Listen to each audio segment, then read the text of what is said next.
Hey, hey, hey, are we 5-5 out there? I just lost all audio. Do you guys hear me? I'll wait. I know there's a delay. If you can hear me, welcome aboard. Let's see if you can hear me now. Man, that's wild. AJK, can you hear me? Can you hear me, Aaron? I can see you. Not if you can hear me. Just not if you can hear me. 5-5? Okay, cool. I don't know if I can hear you, though. Let me check my settings. Hold 1 second, guys. Hold. Do. Do. Join in if you know the words. Do. Dun, dun, dun,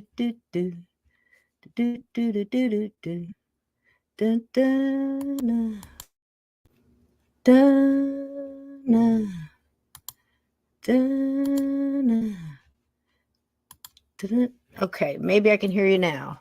All right. Well, let's check this out. Let's get Aaron in here. Welcome aboard. I know, choo-choo, right, Ted?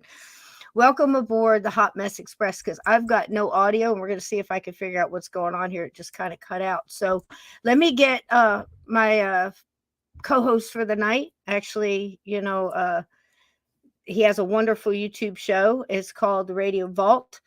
And you know him in the chat as AJK. And tonight I'm going to call him Aaron because I never know what to call him. And sometimes I just call him Radio. So Radio, get in here. How you doing, sweetie? Hey, how's it going? I can hear you fine. Man, that made me nervous because all of a sudden my audio cut out right in the middle of that last thing, man. That's really wild. I'm hoping my audio is cool. Let me throw this up here. I got it. I just wanted to check to see if I got it all set in settings. So how you doing, my friend? Good. We just went to see Sound of Freedom. Oh, wow. Yeah, wow. I saw it opening day. I knew it was coming out for like 5 years. But there wasn't Are you okay? Yeah, that's just my child. Well, blink if you know Morse code. You know Morse code. So blink if you need any kind of help whatsoever. Just blink. Just give me a little SOS there. We'll get the gatekeepers call 911. We'll get you some help. You sounded like you were being taken under. So tonight we have a wonderful thing. But I want to talk about your YouTube channel first. So listen, if you like history and you like, not the history that you hear all the time. And I'll shut off for a second. So not the history that you hear all the time, maybe a little bit deeper, a little bit of a deeper rabbit hole, a little bit, maybe a hard left on some of your favorites like Jesse James, or maybe you haven't heard of some of the gunslingers or somebody else in history, some of the wonderfuls like Washington Carver, George Washington Carver, so many different inventors and people that we tend to forget about that really did so much. So Aaron's channel is about all of that. And he does great like little quizzes that you can go in and hit. So please get in there and subscribe to his channel if you haven't. He does great shorts. If you're having a lunch break or something, you're having, your PB&J or sushi, whatever it is people eat these days. I can't keep up with the times. I still eat the same crap I ate in the 70s. But it's true. But get over there and subscribe to that channel. Let's get him up there so he can do lives. And I think you got to have 1,000, don't you? Is it 4,000 watch hours? I can do live shows. Did they change it? Okay. Because when I was doing it, you had to have, I think, 4,000 plus watch hours. And you had to have so many subscribers. And then you could go live, and then you had to have more to go live on your cell phone. I wonder what that's about. Maybe that was their way to curb like taking videos live of violence happen upon in the streets or whatever. I don't know. Who knows why the big YT does anything, but we love them, don't we? We love the YT. Hello. Please tell me there's a child in your house, and that's not, because if not, that's a full apparition. Yeah, that's not the 3 minute and a baby. That's not the 3 minute and a baby behind the curtain. No. Wow. You know what? That was a cardboard cutout. I found that they proven that. For years I thought that. Because I really thought that was. I've heard some of the debunking, but then I've heard some of the stuff behind it too. And then it went to such. What was it on? Oh, faked or it was on fact? Oprah. I mean, it was Oh, on Oprah that they well, uh they were like, "Look, there's a ghost behind the curtain and 3 Men and a Baby," and then no, somebody they, came out and they were like, "No, it's a cardboard cutout." yeah. It, I don't know.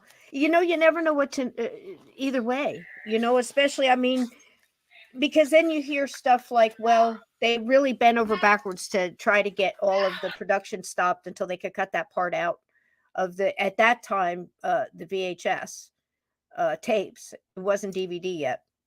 And I remember having a copy and going back and double checking it. And now I'm telling you, man, the stuff that they were saying about on the set. See, again, you don't know. I mean, and that's the paranormal. We take all of these and then try to run it through common sense. And I think a little bit of our hope gets in there too sometimes when you're looking at a picture and you just want, man, I hope that's real. But unless you took it yourself, you really don't know, right? yeah. What's really neat in the history is that I found a bunch of Black Americans that after the Civil War had People done are saying, really awesome. Like they moved out west and like really did good for themselves, and that was just really impressive. yes, I mean, they yes. prospered, and it was kind of neat. You know what I'd like to do after we tackle this one? And tonight, guys, we got a good one for you. So that's why I said you're going to need your light tonight. So, just put it all down there, and I want to holler out to the chat if you know this story. Gatekeepers, a lot of you probably do. Don't holler out the real high points of it. Don't tell the end of the book. Don't tell the secrets. Let it breathe. And I'll tell you why. Aaron and I talked about this. This is very similar to Smurl's case, better known as The Haunted, which, yes, the Warrens were involved in, but out of all the cases, that's the one that I kind of, you know what? I believe these people. I believe the people, not the Warren side. I mean, not that nothing they said was true. That's not, you can't always throw out everything. There's a bit of truth in, unless, you know what I'm trying to say.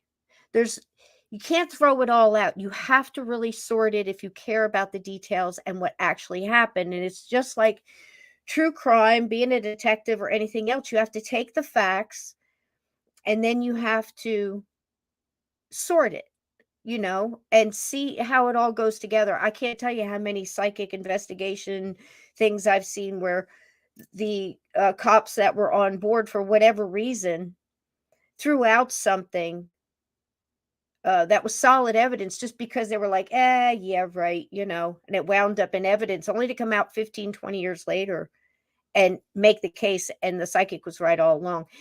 And this person continued to kill or let's just say cause carry in neighborhoods and, things like that. Like, you got to be careful on the YT with what you say, but the R word, these people that went through and they buried stuff because they didn't believe in this part of it, in the supernatural, in the spiritual warfare, in the good against evil, in I guess in some cases you could say the right and wrong, you know. Um it really kind of makes me wonder how we haven't evolved in thinking a lot further. It's the same with Bigfoot and UFOs. We go back to the 70s, watch the old shows, and then we say we have the same evidence we had 50 years ago. You know what I'm saying? In some cases, longer. EVPs, pictures, communication, gadgets, and, Bigfoot, footprints, hair, this, whatever, So it just amazes me that we're not further. And one of the biggest block, kind of rock wall we hit, if it has anything to do with faith or belief, yet there it is all the time, whatever you want to call it, whatever label. So good and evil, yin and yang, right? So it's obviously there. I'm going to get Bill on here after we're all done with this. We're going to be with Steve tomorrow too. Aaron and I, and we're going to get Steve's perspective on it. We haven't talked to Steve, and I like to do it real fresh. Aaron and I haven't talked very much about this. Bullet points, right, Aaron? And Yep. Right. Yep. So we're kind of giving it the same way, and I'm going to tell Aaron the same thing about that certain room. We're going to let him know at the end, because I think it kind of, what the story tonight, what I wanted it to do was kind of build.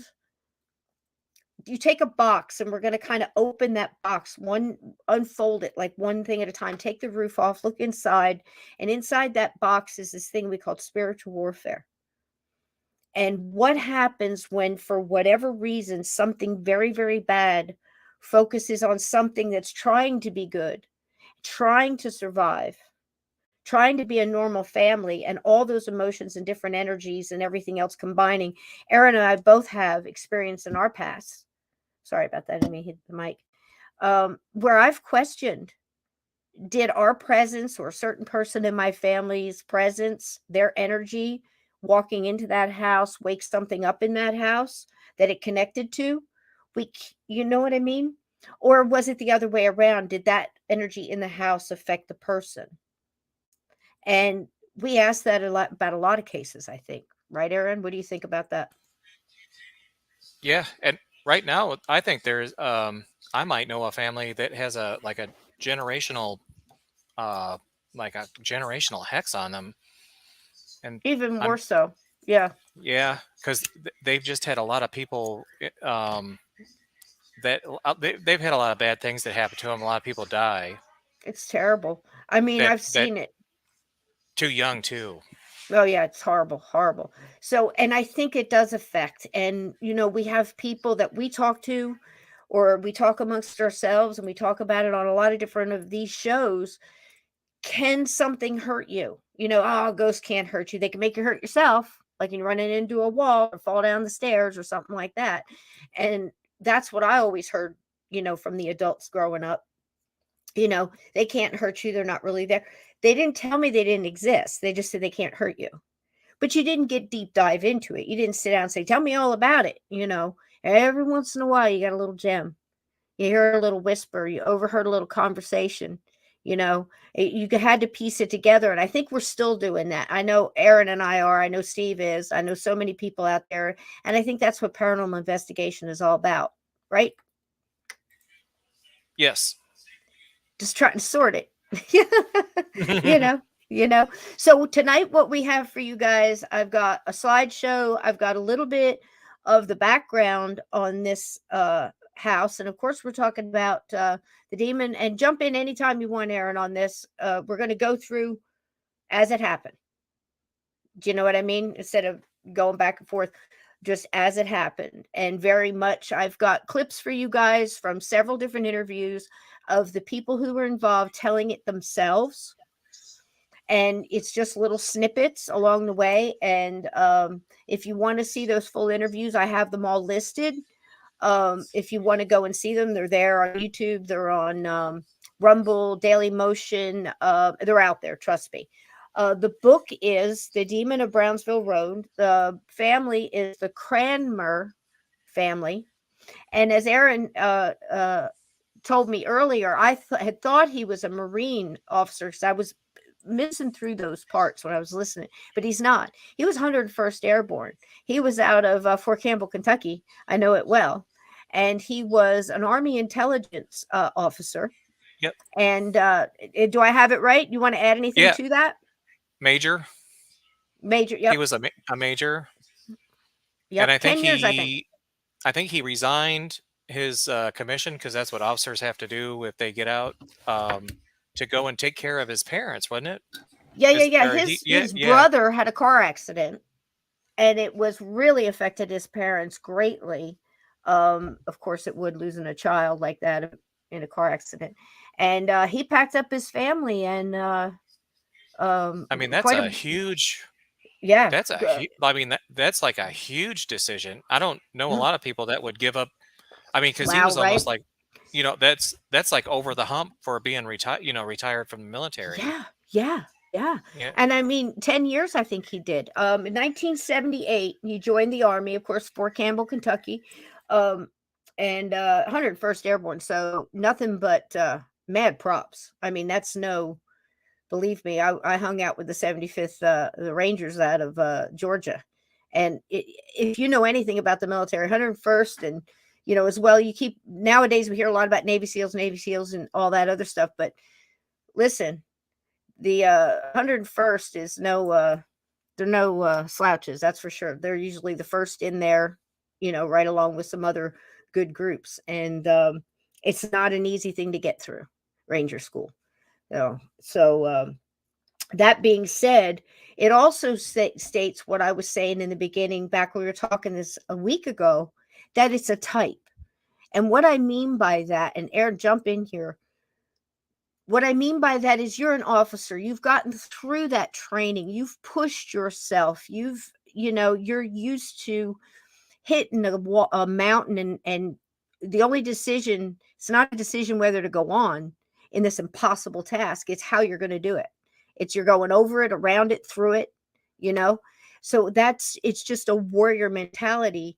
And as far as being beaten or to walk away from a fight or a battle is just not, it's not an option. It's not an option. It's on, and drive on, and hoorah, hoorah. I mean, am I right, Aaron? You're muted, baby. Oh yeah, and those special ops guys, they're not just physically fit, but they're mentally fit, and they're very smart. Very sharp. Very, very, very smart people. Yep. Yes, absolutely. And also, like, I know it's kind of overstating the fact, but it'll be obvious here in a little bit, because I'm kind of doing it in his defense. Because here in a little bit, you're going to be going, how in the absolute hell did these people stay in this house? How would he ask his family to do this? And why did they? You're going to ask yourself a lot before this is over, and I think Aaron agrees with me there. And it was hard for me to feel that. What do you think? Without giving it away, what do you think? Yeah, like on one side, it's like, why didn't you just take a gallon of gas and some matches to that? No he shit. must have really, he loved that. He loved that. He must have really loved that house. But wow. But like it's like, do you stand up to something like that at the cost of dragging your your family through it, or do you set a match to it and call it a day? I guess it still wouldn't have taken care of the problem. Yes. See, now, are you releasing that energy to what? We've talked about that on the show too. People don't realize how important energy is. Just because, listen, we got to stop being so arrogant to think that we understand, how much. Look, if John Wilkes Booth is showing up in a gift shop because people are talking about him, do you not think that bad guys that we have put to death and executed, do you think that they're in all fired, hurried to jump through into the light and start skipping all through the clouds and stuff with higher vibrational beings and things? Do you think their pets are coming to meet them, right out the gate? Or do you think they have to go through a little bit of something to kind of, filter some of that mess off? Think about it. A healing of the soul. Think about it. Right? So how many do you think don't cross? Right?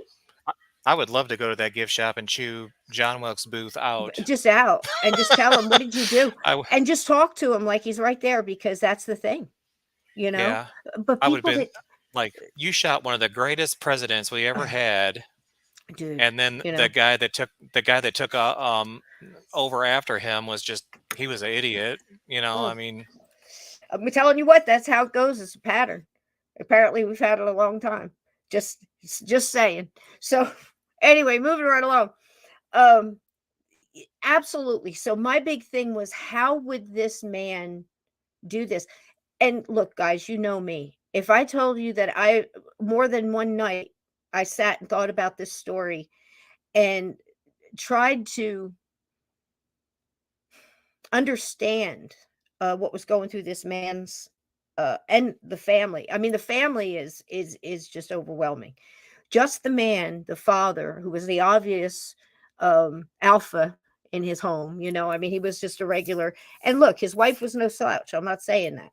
The whole family's very strong warriors. I mean, that's what he raised up. But this story is quite the thing. So there are two big booms at the end of this. Actually, more like three or four. And I don't want to give them away to the end. So I'm kind of trying to be careful as we present it. But it really drives home how significant it is to understand this. It goes right along with the new movie Nefarious that explains the slow boiling of the frog, the little yeses, as Sean Patrick Flannery's character says. It's the little yeses along the way, just enough to keep cracking, keep pushing on that crack on that windshield until the whole thing just implodes and spider webs out and you're out of control, right? So, like the Smurls, again, the haunted, that we've shown it many times, Anatomy of a Haunting in these episodes. It's on the playlist. Just look on my channel. And how it's a gradual thing. Well, the big thing to understand about this man is he was a young boy in this town. His parents still lived there.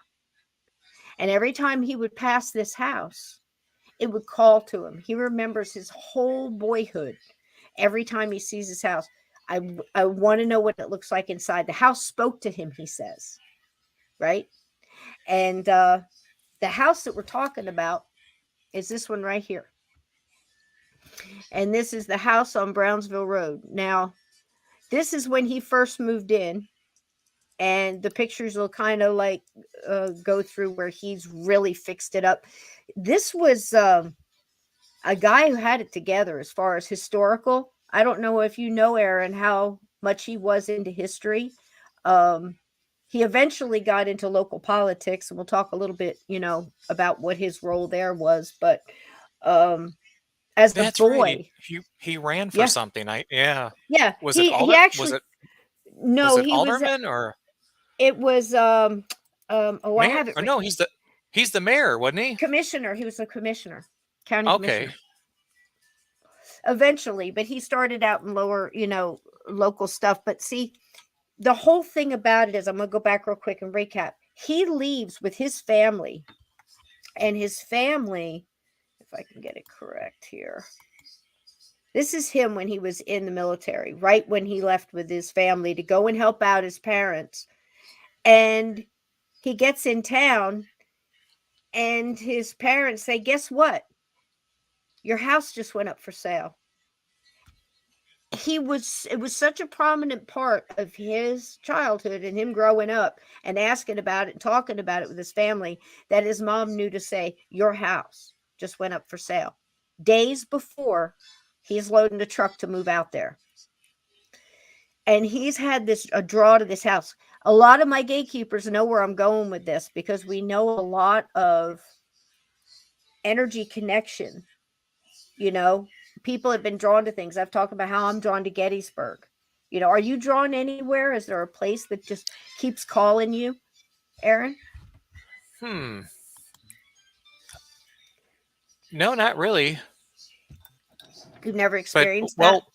Well, when I do go home to visit in Northern Illinois, I will always drive past that house that I grew up in. Oh. Yeah, and the that's house. got some pull.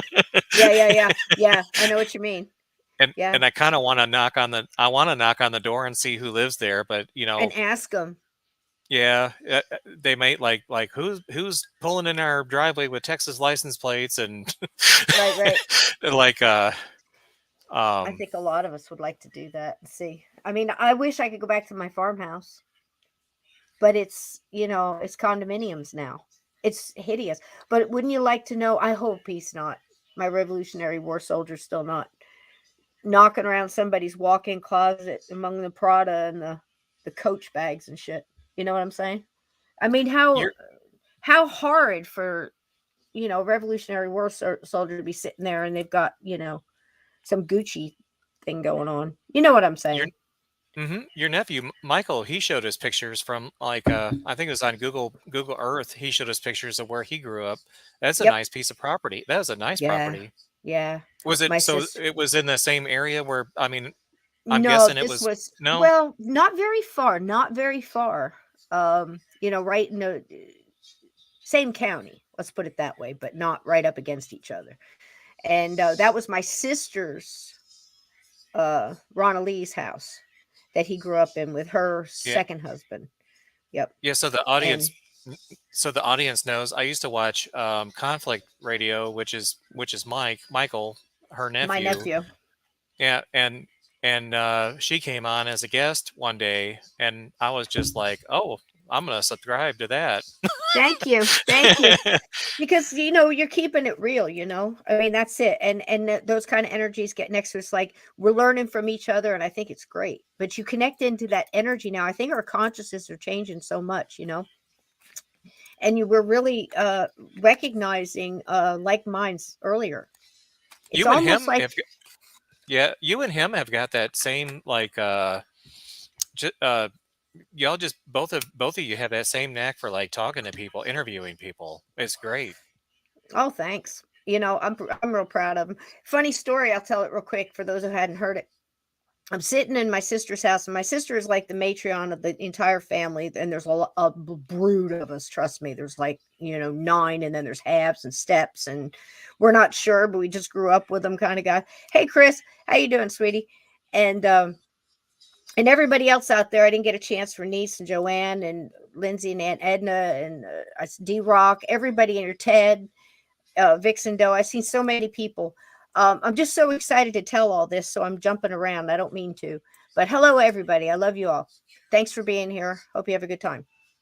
So, yeah, and so I'm sitting on the couch. It's Christmas, and Mike comes in and sits down next to me, and we're talking about this subject a little bit. So, who are you listening to on, such and such? And I'm like, well, I listen to a lot of this, and this one year, this Conflict Radio.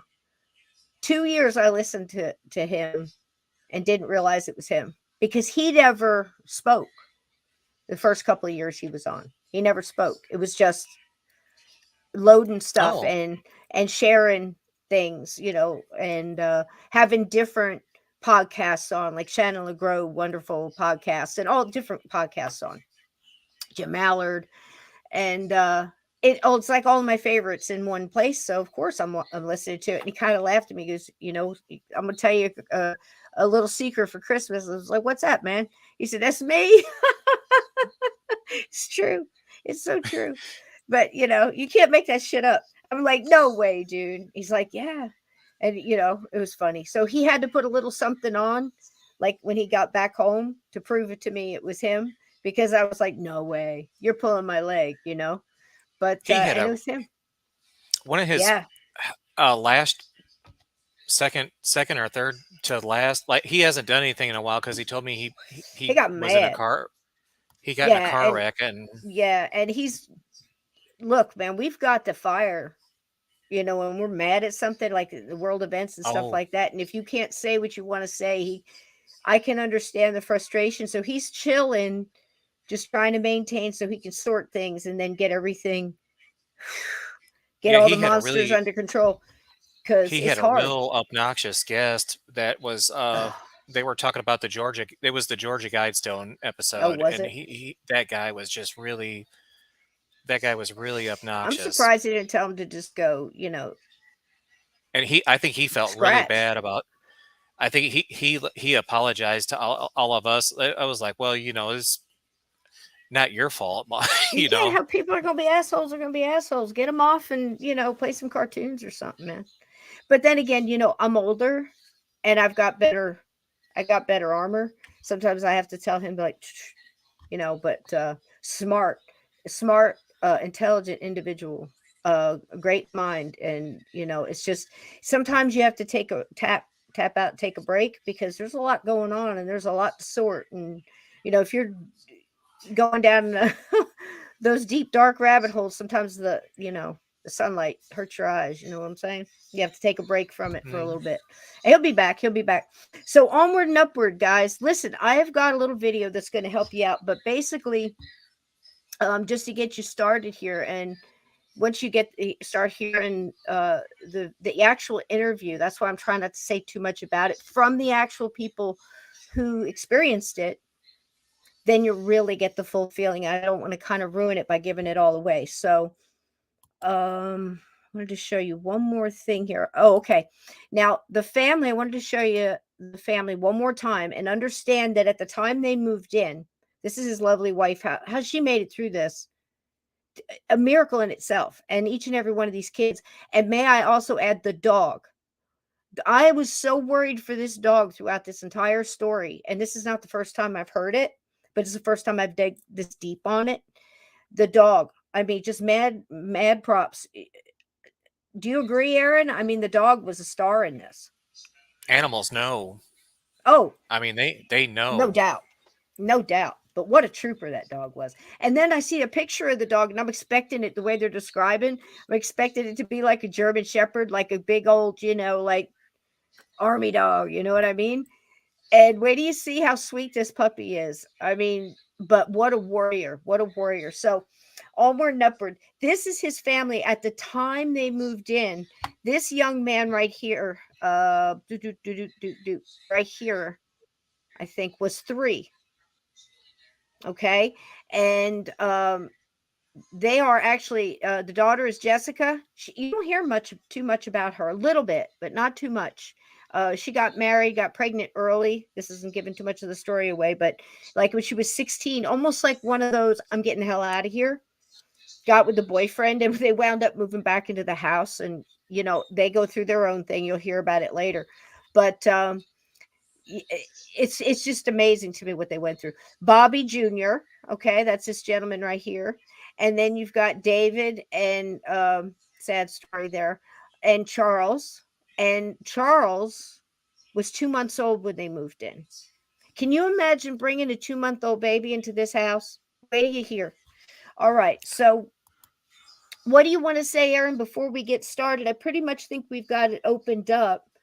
So in 1988 is when, as Aaron said, Bob takes his young family, quits, leaves the Army, which is no small feat here, and honorably discharged, I might add. Gets a job with AT&T, and his mom says, your house is up for sale. So they go check it out. And I've got a little bit on their first experience in there. And I will play it, unless, Aaron, you got something you want to share before we get started. No. The main thing to remember, is that draw since he was a child to this house. And then it goes up to sale just days before. They're packing the truck to come. It's amazing, right? And you wonder what caused that. Was it good or evil? Let's find out. See if I can find it here. Here we go. You sure do find things. You can find things more than me. My name is... I'm digging, man. I'm a digger. I got a golden shovel, baby. Okay, this is him here, and this is him in his own words. And this is some excerpts from Unsolved Mysteries podcast, which I highly recommend. If you love true crime, if you love mysteries, Rob Guttrow, our friend, is on there. We talked about that a couple weeks ago. Great mysteries, unsolved thing, and it's so well produced. So well produced. I listened to a couple. I watched him give a YouTube. Some British guy was interviewing him, an Englishman. He was interviewing him, and I listened to the podcast that you sent me. So I thought I was kind of studied up, but it's like you really find the. Really get in. Yeah, I know. That's good. We both see things that I don't. But you're going to see things I don't, and that's what's so cool about it. And then the chat's going to add in. But again, I caution the chat, if you know the story, please don't give it away. The big bombs at the end and things like that, or how it turns out in the chat. Wait for everybody to unpeel at the same time. We're taking this ride together. Okay. No cutsies, no pushies, no shovies. Right.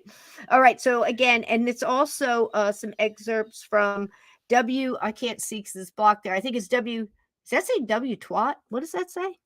WTAT. Sorry, guys. TV. I swear I thought that's what it said. TV Pittsburgh. Okay. There we go. Did I say that on YouTube? I did, didn't I? I said it out loud. Okay, let's start. Shit. We're not even the first hour. Look at this. First 38 minutes of the show, and I've already lost it. My name is Bob Cranmer. My house at 3406 Brownsville Road was possessed by a demonic entity. My memories of the house go back to the time when I was in school, 7 years old, 8 years old. I had friends that lived on the other side of town where the house is, as opposed to where I grew up. This house was built back at the turn of the century when people still had servants and servants' quarters, kind of reminiscent of a southern mansion. The look of the house, the setting of the house, it just kind of screams history and historic. Look at this house, people. The wallpaper alone, I promise you. Am I right, Aaron? I mean, look at this. He has restored this. Now, this is, of course, decades after being in this house. I can safely say 20 years. Hey, Donnie, welcome in. Hey, Kevin. Look at this wallpaper. Look at these antiques. Look at that ceiling. Yeah. Yeah. I mean, I love it. I love it. That's master craftsman woodwork there. I miss the artistry. I miss the artisans, man. That's, if there's any, if you're going to talk tragedy in this country, that's got to be one of the top 100, that we've lost so many tradesmen and craftsmen. I mean, if you're a tradesman and a craftsman and an artisan, keep doing what you're doing and teach a kid, please, for the love of God. Look at the pictures. Look at the pictures. You think you're in a museum. Look at the pictures. Look at that art. Even if it's of course it's a print, I'm sure. But look at that. The history in here. It's like a museum. I was always intrigued. I never could walk by that house without stopping and looking at it and wanting to see in it and go in it.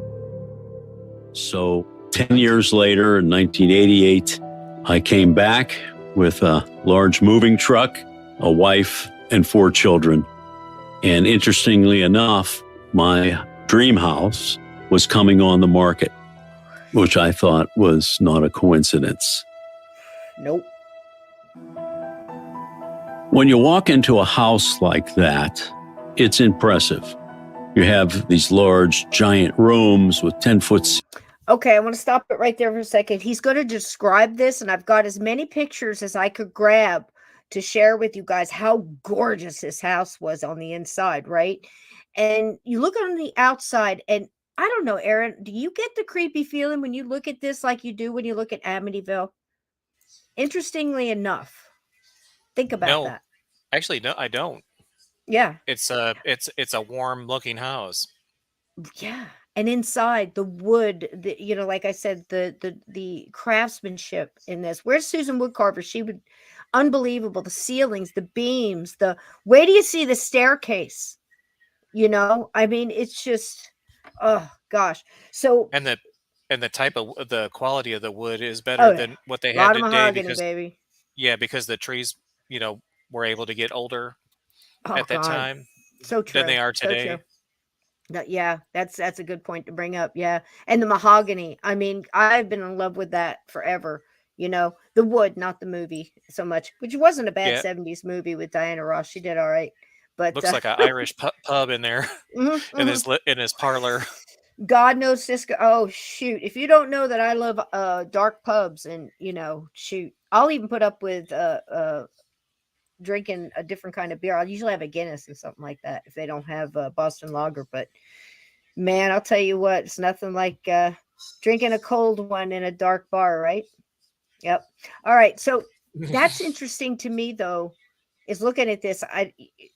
I'm sure you get the creeps if you walked by it, but to look at it, you wouldn't get that. So he's going to describe it, and I'm going to make sure I'm hitting the right thing. Yep. So again, keep in mind about this house. Was calling him all his life and goes up for sale right before he gets there. And ceilings and oak woodwork, crazy. Grand staircase, big foyer, an open area above the foyer.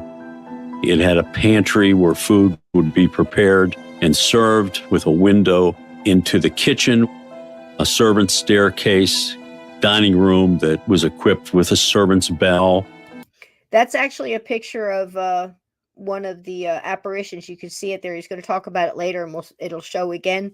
But I also wanted you to see the staircase from this angle. It's crazy, right? The important part is going to be right here, that little room on the staircase. Let me play that prepared and served with a window into the kitchen, a servant's staircase. Right here, you see this little alcove underneath the stairs? There's a little closet. If you go to the right of that little alcove, there's a closet. And beyond that closet, you're going to hear about in just a moment. You know what I'm talking about, right, Aaron? Oh, yep. Yep. Dining room that was equipped with a servant's bell. I felt the walls just exuded history, and I was convinced I was going to be a historic figure as well. So it was everything that I thought it would be, and then some. That library looks awesome. Didn't it? Okay. So, oh shoot, I didn't mean to do that. There we go.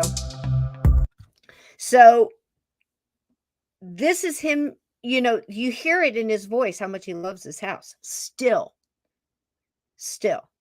And who could blame him once you see how gorgeous this place is? So think about that. I'm trying to push as much into his corner of the ring to try and, almost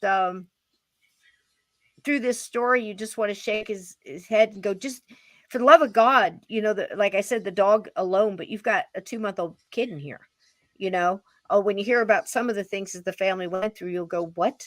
Why are you still there? But again, I'm trying to make a little bit of a case for him. Aaron, you got anything on that? Oh yeah, they should have called. They should have called a priest or somebody.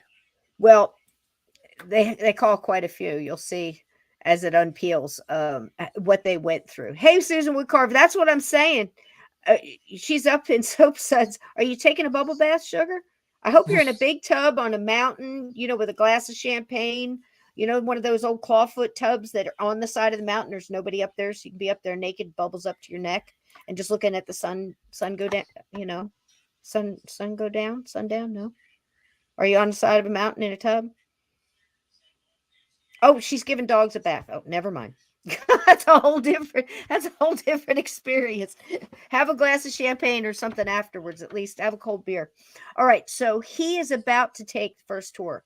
His wife and kids, and they say, look, the house is going up for sale. I've loved it all my life. Let's go take open house. Let's go. There's no reason not to, right? So off he goes. You ready, Aaron? Yep. Here we go.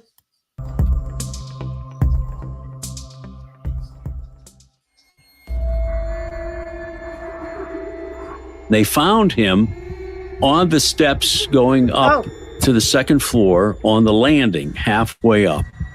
I'm sorry, I was supposed to tell you this. So let's go back. Choo-choo. All aboard Hot Mess Express.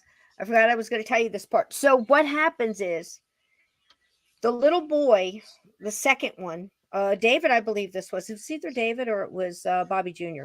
We'll find out in a second. He's 3 years old. And they're going through this open house. They meet the previous owners. The previous owners are acting really shady. Very sus. Okay. The woman, they're older. They're an older couple. The woman's acting very shy. Like she didn't really want them to be there. She's looking around and she's acting kind of sketchy. And she's like, oh yeah, look at the cabinets, look at the wood. And she would answer when they gave a compliment to the house or a question about how many bedrooms or whatever. But other than that, she wasn't offering a lot of conversation. The man was trying to do it. And he felt like the older gentleman, the husband, was kind of just tired, and he was kind of withdrawn from the whole thing. But he was the one that was more attentive at walking them through and giving them the tour. They go through and they're taking the tour. And of course, Bob's loving it. You heard him describe the inside. And they go down in the basement because he's showing him the water heater and, the big old boiler and all that kind of mess. And they're telling him all about it. And they look around. He and his wife look around and notice that all they have is their daughter with them. The little 3-year-old is gone. So right away they start running through the house calling him, and they find him on the stairs going up that second landing where that turn is. And he's standing there holding the railing and crying. And this is where we pick it up. Aaron, anything before we go? No, go ahead. Okay, here we go.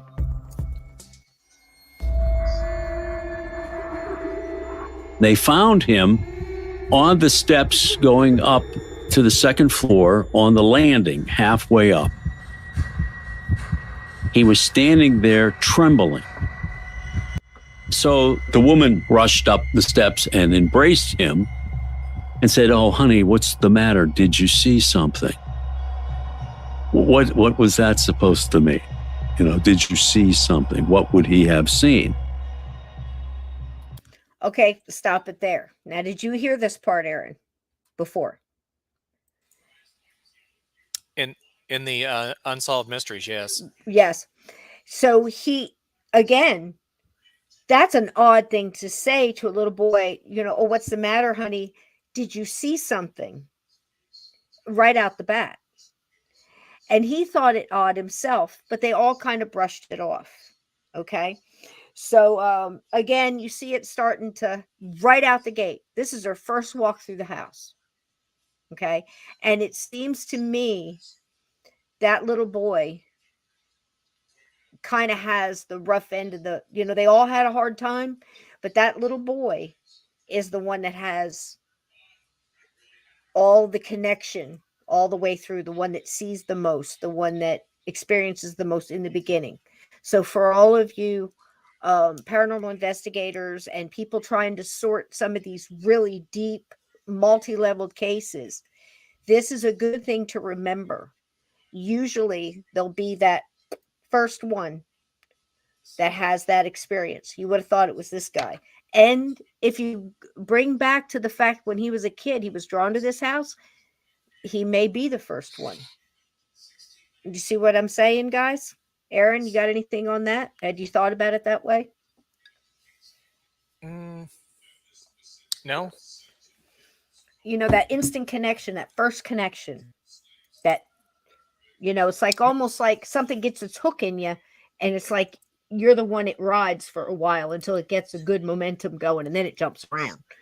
Does that make sense? Yeah, and I'm thinking that maybe he was put there. He was kind of that feeling was put in there. Sorry, honey. On purpose, because maybe God knew that he was going to fight and drive whatever was in there out. Predestined battle. Battle. Is this possible, chat? Think about this. Are there battles that are predestined? Are there people put in certain positions to do some type of battle? We all do in our lives. Whatever you want to consider a battle, it might be, something that's real important to you, and it would be hard to explain to somebody else, but nonetheless a battle. And then there's people who do obvious battle with personal demons like addiction and any kind of gambling, any kind of addiction, any kind of worry or self-loathing or whatever. God, who doesn't have that? You just have to accept yourself for who you are and try to be a better person today than you were yesterday, and learn from your mistakes and move it on. I heard something the other day that reminded me that I had heard it earlier and forgotten it. These little gems you hear along your journey. There's a reason that the windshield is bigger than the rearview mirror. You're not supposed to lose sight of what you've been through and what's behind you, because it gives you strength and knowledge and character to push on. And that's something to remember. In this is one of the best examples of that I think I've ever seen. Anything to add there, Aaron? No. I just think maybe I guess what I probably really want to say is that maybe the Holy Spirit just put it in him to, maybe that's why he's always been kind of fixed on that house. His since he can remember. It's possible. Yeah, it's absolutely possible. And it's definitely something to keep in mind. Yeah. They knew that one day there was going to have to be a battle there, and he was the one. Absolutely. All right. So to catch us up, did you see something is an odd question to ask a 3-year-old right out the gate. What would he see? What did she think he saw? And that's definitely going through the adults in the room, through their mind. But of course, you're looking at a new house, and you're moving along. You want to see what's going on. So the prior owners were real quick to get rid of it. They took their first offer. They kind of low bid it, and it was kind of low to begin with. He was shocked that they took his first offer without question and moved right on through. And before he left, and I don't know if he's going to say it in this or not, I don't think so, but you remember, Aaron, that he said to the guy, is there anything wrong with this house? Because of the question the lady asked. And you would think when you're walking through to buy a house, right away you would say, like, are the pipes good? Does it need a new roof? Is the water heater about to go? How's the foundation? Termites? All these questions would run through your head first, would they not? That would be your... Yeah. Always get a house inspector. Right. So this is what he asked. Is there anything wrong with the house? And right out of the gate, the guy says, no, I've had mass in the living room more than once. If that's not a red flag. That's odd. That was a weird. Yeah, I remember that from the interview. I thought, well, that's kind of strange. Yep. To say is there that. anything? We've had mass in the living room more than once. Yeah. Is there anything wrong with the house? No. We only eat. Too bad we got to go. Too bad we gotta go. Get out. We only put blue popsicles in the freezer. Yeah. I mean, that's just like, that makes no sense. But yeah. And I mean, if that didn't stop you, yet they push on. You got to hand it to them. They're just like, okay. They just keep ignoring all these little signs. It's like, if this was a movie, everybody in the first, second, maybe all the way up to the third, or maybe in the fifth row would be going, dude, don't buy that friggin' house. The old couple, like, looking around, ladies looking around like this, asking the kid what he saw. It's like, what would he see? It's crazy. All right, carrying on. Here we go. So they bought the house.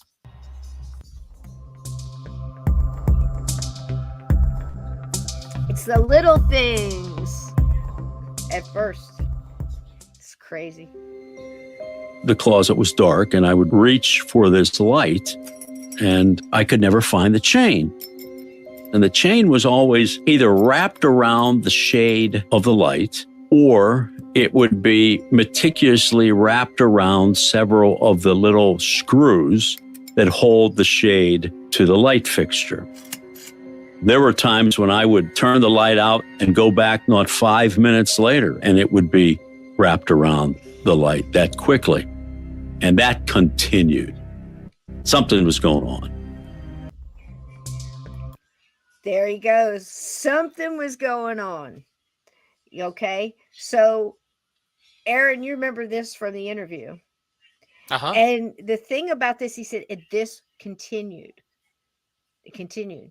This family was in this house, I guess, over 16 years, maybe a little more. He's still in it now. Of course, the kids are off and grown. But I know, right? So this is the first thing he noticed. So remember I said earlier about the stairs and that little like alcove, and then you went to the right, you just turn immediately right. And just like a lot of these old Pennsylvania houses, you open up that little door and there's a closet in there so you can hang your raincoat and your galoshes. Do people still have galoshes? The little rain boots, I think that, we have them now. Call them now. They got cute little ladybugs and shit on them. But I think in the UK, what do they call them in the UK? Wellies or wetties? Wellies? I think something like that. What do they call them, Ted? He'll answer us here in a minute. But the thing is it's a little closet. So that little, you reach in, you grab for that chain, and every damn time he reaches for every damn time. Wellies. See, I know a little bit about my people across the pond. So anyhow, every time. So he even tests it, Aaron, if you remember, that he would shut the door and then open it back up real quick. Wellies. There we go. And the thing, it doesn't matter how fast the chain would be it's like wrapped around. it's it's that fast, yeah. That fast. And this was a big deal because it takes a while to get this. Where like the first time you go, okay, that didn't just happen or whatever. Then you're blaming the kids. He even, I remember, he like yelled at his wife, "Why are you hanging a chain up like that?" And she's like, you know, you'd go through all that, but that's part of it, Aaron. It's just like the Smurls. It's just like any other haunting like this that you see and you pay attention. It's the little things. It's the slow burn. It's the slow escalation of events. And he explains it in multiple interviews and in his book. Again, the book is The Demon of Brownsville Road. He explains that he just thought, okay, we got a ghost. And you can learn to, you know, get used to it. Something falls down, you pick it up, you know. You know, the blinds go up, you put them back down, you walk away, you go about your day. And you can see how something like that almost come commonplace when it's a little thing. But when it starts, the Smurfs, when it starts to escalate, you know, you got to wonder, like, how much does it take? And how long would you stay? Think about it. I don't know, Aaron. I don't know if I'd have moved into this. He really pushed himself through because it's like, no, I really want this house. So you're willing to put up with some stuff. But it's also funny to me how a major 101st Airborne, not going to let some little thing put him off. I get that. But that he accepted the paranormal so quickly was a surprise to me. Did you have anything you want to say about that? Because he really did. He's like, we got a ghost. All right. It doesn't seem like it's a big deal. He's kind of blowing it off. Wild, right? Different. Yeah. Did we know if he was Catholic or not? Because they're kind of more accepting of the whole like exorcist thing. Yeah, he was I think he was full blown. I don't know. There was if that he kept statue it up in the so yard. much. Yeah, so much. I don't know if that's before or after, or if it was there before. I don't know. I couldn't comment. I don't know who put it there. It looked to me when it was there, it looked to me like the lawn had been unkept. It looked like it was a prior to him moving in, like it's in the fixing up stage. So it might have been, I'm guessing, the prior tenants. Because again, it's got like almost looks like tumbleweeds around it. You'll see the picture again. You'll see what I mean. But that's just a guess. I don't know for sure. You know, in Italy, they have like over 800 exorcist priests, and they asked, and so this, I can't remember I think his name is Father Vincent, and he's from Indianapolis. We ought to see if he could come on the show. On your show. Get me some like contact. really, we'll get him on. I'm definitely getting Bill on after this because we'll need a palate cleanse. The priest it's like he's very humble, but then he has the faith of like the size. He has the faith the size of Jupiter. I mean, it's just it's crazy. But he says that Italians he said Italians are more, which is like more. So there's 800 priests in Italy that are exorcist priests, way more than in the United States. Mm-hmm. And I don't even. Go ahead. I'm sorry. I'm sorry. Oh, I don't even know how many. Folks. Yeah, I don't even know how many are in the United States that are qualified. But he had to go to Italy to learn from another priest. And well, that's it. You have to. Yeah. There's rigorous. But they asked him. They're like, well, yeah. They said, well, why is there so many in Italy then versus the United States? He said, well, they're more accepting. They understand that it happens. If he was if he was honest, he would have probably said, have you heard what's under the Vatican? We're all real busy over here. So that's a whole nother show. I think Ted said, or Glenn or Ted asked, might have been. Oh, it is. Yeah, that's a whole nother episode, baby. So we're on an escalation of events. So far, they've got little things happening. Stuff gets knocked over. Lights turn on and off. Water turns on and off. This chain thing is the most disturbing to him because it's really screwing with his military mind. And keep in mind, he was Army intelligence. That's no slouch as a Ranger. You know what I mean? Think about it. You know, we'd come down in the morning and all the lights would be on the first floor. Water would be running in the sink. In my basement, one of the rooms where the furnace was a workshop I had. I'd go in the morning, the lights would be on. The radio would always be turned on.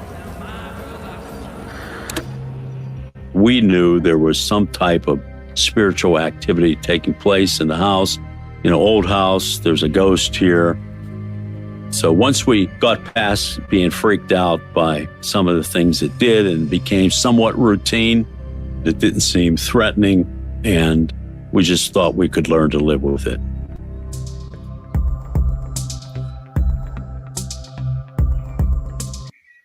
Okay, so some of the things he didn't tell you that were also going on right when they first got there. He's digging in the garden and he hits something, and it's a little metal Sucrets can. So for people who don't know what the Sucrets can is, it's like an Altoids box or one of those little tin tea boxes. And he opens it up, and there's Catholic medals in there and some stones and some rosary, maybe something else. And he's like, this is odd. So what does he do? He has that and some other questions he wanted to ask the prior owner. So he calls up the guy, and I forget the guy's name, Jim or whatever. He says, hey, Jim. He says, I'm digging around in the garden. Can you imagine Jim? Jim's butt cheeks just completely squeezed together at that point. And says, I was digging around in the garden. It's like, oh, shit, what'd you find, you know? And I found this little tin box, and it had some medals in it. And this is what Jim says verbatim. Put it back. Please, just put it back and leave it alone. And he hung up. Yet still they stay. I'm just saying, to not know anything about the paranormal, he's really hanging in there on a lot of things that are just like really making his head, scratching his head at this point. But he's not, at this point, losing any sleep over it. He said he was very much into work. He left his wife behind. She's got, what, I don't know how many kids at this point, 5. And, you know, that right there tell you that, that they were Catholic or Mormon one, you know. But, and again, I'm not knocking it. I love big families. But back in my time, in the 70s, 80s, I mean, that kind of meant something. You had a lot of kids. So he's busy AT&T. He's starting to get into the political realm, the local politics. He wound up, like I said, being the county commissioner, like Commissioner Gordon, you know, of Gotham. So, yeah, so he did put the box back, and he, you know, again, he went on about his day. Now, here's Bobby Cranmer Jr., of course, the oldest son. He starts to get, he's the little boy on the stairs, and he's starting to get, as I said, a lot of the attention at first. And here's a little bit of his perspective being a child in this house. It's always hard to describe to people what it's like living with something like this happening. Lights flickering on and off, doors opening and closing, banging on the walls. It doesn't seem like a big deal to hear it, but when you have a door completely shut and the doorknob turns and the door opens halfway, not all the way, halfway, and then it slowly slams itself shut, and you have stuff like this happening all the time, I mean, day in and day out for years, it becomes hard to say, oh, that's just the wind or that's just bad wiring. Almost every day I'd wake up with at least one or two of them in bed with me that would come during the night. They talked of knocking on the doors and scratching on the walls and a whole number of creepy things that would happen in their bedrooms. After a month or two in the house and this paranormal activity taking place. I thought, well, okay, let's have a priest here and see if that can take care of it. I remember the priest walking through all the different rooms. He kind of said a little prayer and then walked through the house with a bottle of holy water, blessing all of the different rooms. Did the whole first floor, made it up to the second floor. And I remember walking from my brother's bedroom down the hallway to my bedroom. And for whatever reason, I stood in the doorway, blocking the door to my room, kind of made an X shape with my body inside the door jamb so they couldn't get in. This little 3-year-old boy stood in the doorway, put his body in the form of an X, looked the priest in the eye, and said, "You can't come in this room." Something told him not to let that priest in that room.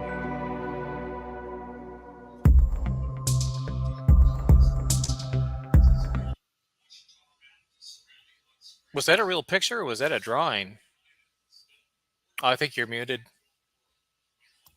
Which one? Yes, that was Abe Lincoln on the wall. No, right before this the one? right. Go ahead. No, I think I know. Looked the priest in the eye and said, "You can't come in this room." Something told him not to let that priest in that room. Okay. Little boy makes an X with his body and says, "You can't come in this room." This is his room. This is his room. This is where this child is sleeping. And I think it's coming up here, and I'll tell you how he was sleeping in that room. Remember this. But he tells the priest, "You can't come in here." This is the room you'll hear later coming up, and you'll remember, Aaron, the room with the blue wallpaper. Now, don't say anything about the room yet. We're not going to let it go yet. We're going to save it to the end. But imagine this. And the priest just, okay, you wouldn't focus on that? Come on now. Aaron, what do you want to say about that? You'd heard this on the interview, I'm sure. Yeah, I mean, they definitely should have went to the areas of the house where the most of the stuff was happening. I mean, wouldn't that be a dead giveaway, people? Or am I just like not looking at it I mean, you got a priest and a man who at least knew enough about the paranormal to say, "We got a ghost and I need a priest." That's about time. I got kids are waking up every night with kids in bed, 2 or 3 of them every night. We're hearing this. The kids are saying they're hearing scratching on the walls. Nobody's floating around the living room yet. But again, there's quite a lot of activity going on here. I mean, I'm going to tell you what, with the chain, just not like that be it. Get the sage done. Get the holy water. We're not quite at the can of gasoline and the matches yet, but you get my drift, right? Could have been that he was just the local priest. Maybe he didn't know much. Maybe he didn't think. He's like, okay, I'll just go in there and sorry guys, I'm so thirsty. Hobbita ibbity bobbity boo. and then everybody will be okay. Maybe he didn't realize the. Yeah, and isn't it weird? Now that you said that, Aaron, I got the flash in my mind of how many movies and stories have we read, folks, about the first one that goes in and goes, "Yeah, call me if you need anything else," and never answers the phone. Once they go in there, I don't think a lot of these people are ready for it. I mean, but you think about it, the Smurls, the Amityville, fake or no, that was the one thing that got me. I remember I used to throw that book. I read Amityville Horror the year it came out. I know so because I got it from first book, probably the only one. I bought at the friggin' mall. The week it came out, it was right before Christmas. I guess it was 76. I want to say 75, 76.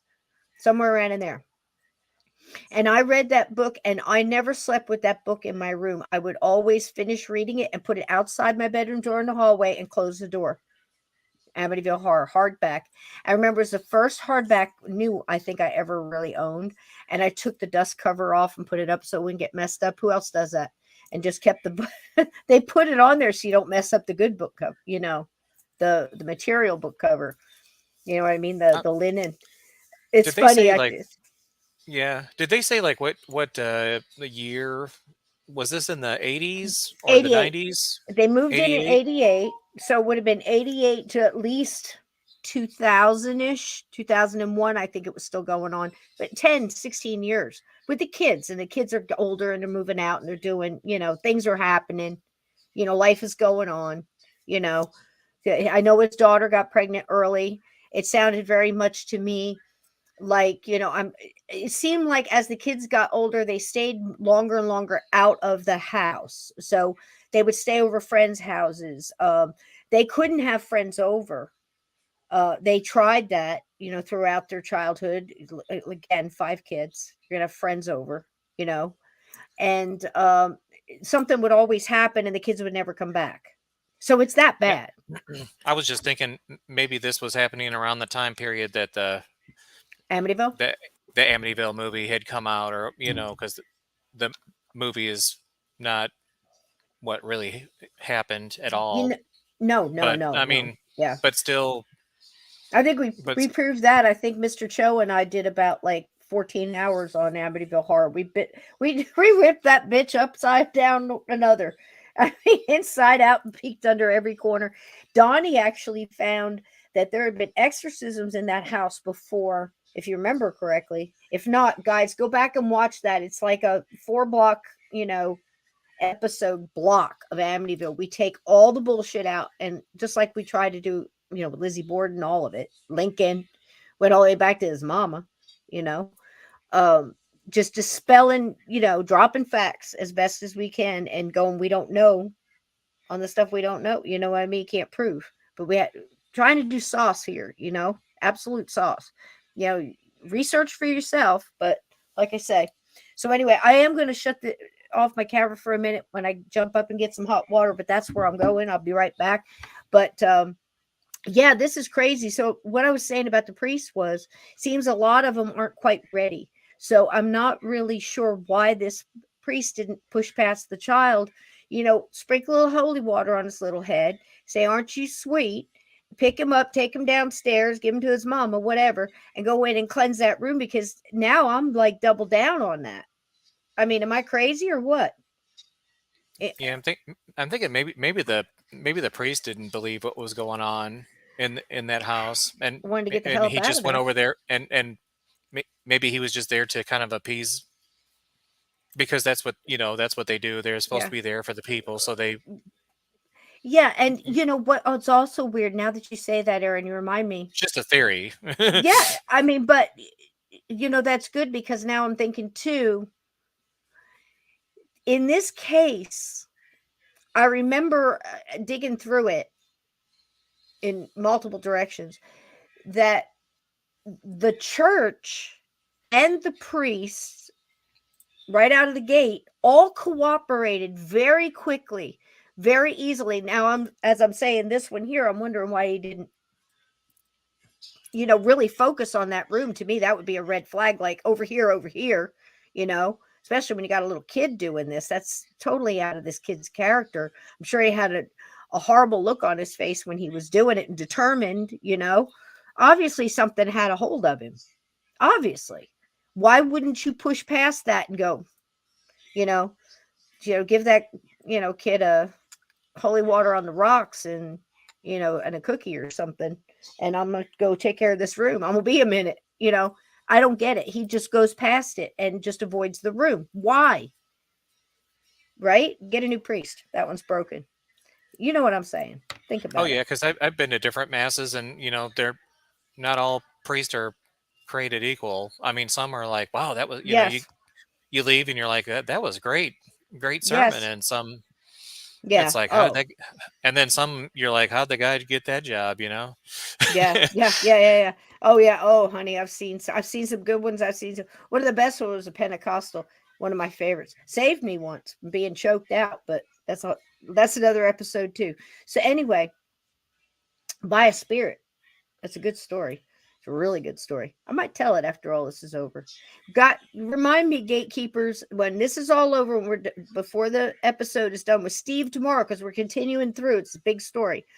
I will tell you the story about my Pentecostal pastor. listen to me. I've been to every kind of church, drum circle, you can name it. The only thing I haven't done is the Congo, like something like I've voodoo, hoodoo, you do what you do.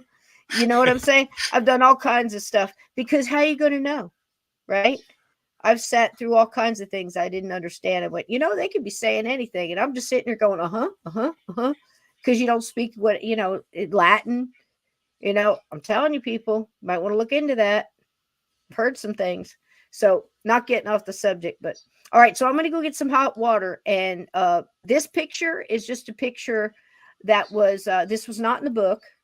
I cannot say that this is even of the house, but as the young boy explained, he saw something standing in his doorway, and I thought this predicted it. But no, I'm not 100% sure that this was a sketch or anything from the family or the house.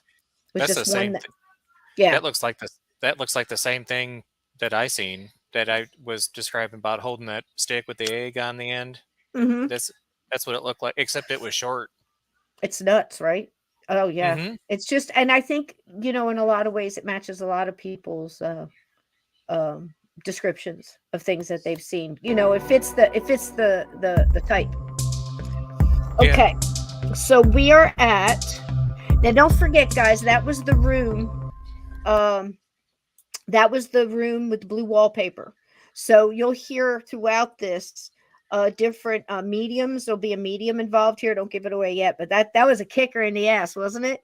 When you heard that about the medium coming up, it's coming up here shortly. But Aaron knows what I'm talking about.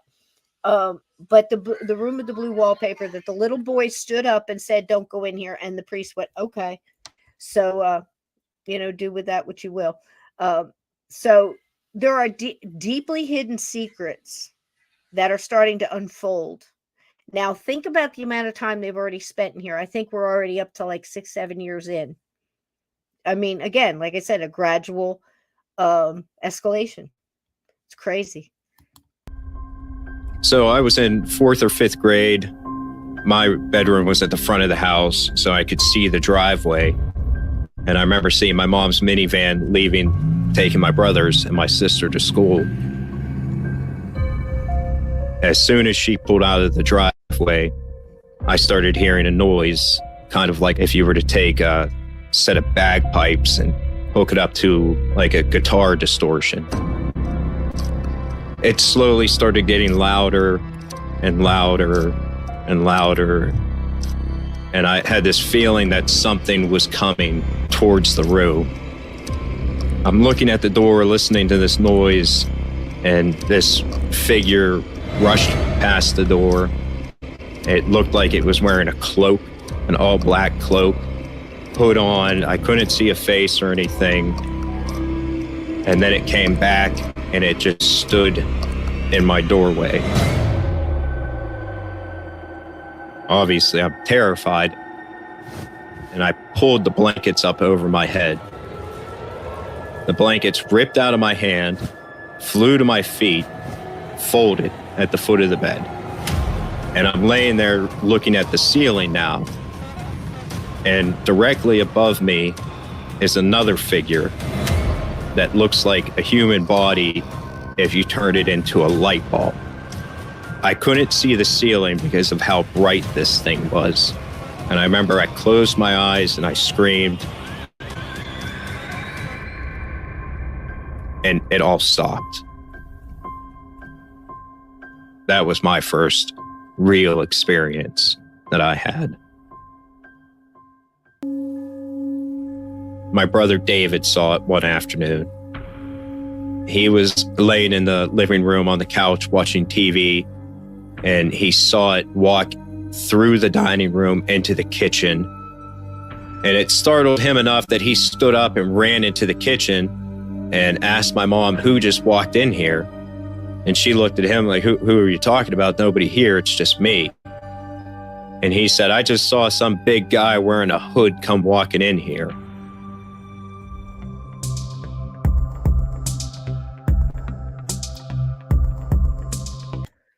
Okay. Crazy, right? Aaron says this is very much what he saw, only his was shorter, correct, Aaron? You're muted, sweetie. Yes. Yep. It was just funny. Yes. It sounded funny. Well, when I saw that picture, I was like, there toward the end, and I was like, oh, yeah, it brought back memories. Yeah. Who wants those, man? Right? So, so please forgive my joke where I said, so help me, AC/DC. I couldn't help myself. So for those of you that got it, God bless you. So anyhow, so the kids are starting to see things. Yes, this is the same young man that was on the stairs. As I said, I think, paranormal investigators out there, everybody in there that's got, you got some years under the old EMF meter there. Tell me what you think about that. I think that's an important thing. I'm finding a trend in these things that it seems to be the first person that connects with that energy is the one that gets rode the hardest in the beginning. Like a wild, trying to break a wild horse, which I don't approve of, but there you go. So, oh geez, look here. Yeah, he's got stories, folks, and spiritual warfare. There's a warrior right there. A damn warrior. Trust me on that. Absolutely. So, as so many of you are, and that's just it too. We can't take the spiritual out of this.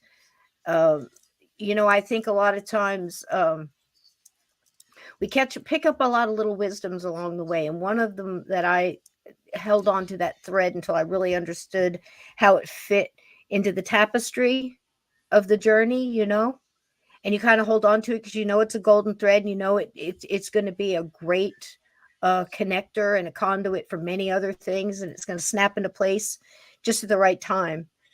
You're not sure what it is, but it's important. And later on in life, you go, that's it. That's where it goes. Look at it. That's one of those things, man. Think about that. You can still go through multiple ghost stories and find that little golden thread. And for me, it's the first person that's going to get rode the hardest. And the animals, the people that don't pay attention to the animals and don't protect them. I believe even in Amityville, the dog played a very big role in the actual story. Of course, in the movies, God knows what they did with the dog, but you know what I'm saying here? So this is the next one. This is the littlest warrior. And I promise you, for those of you who have read Cabin 22 and a little home business here, yes, it's going into print. My goal is to have it out by Halloween.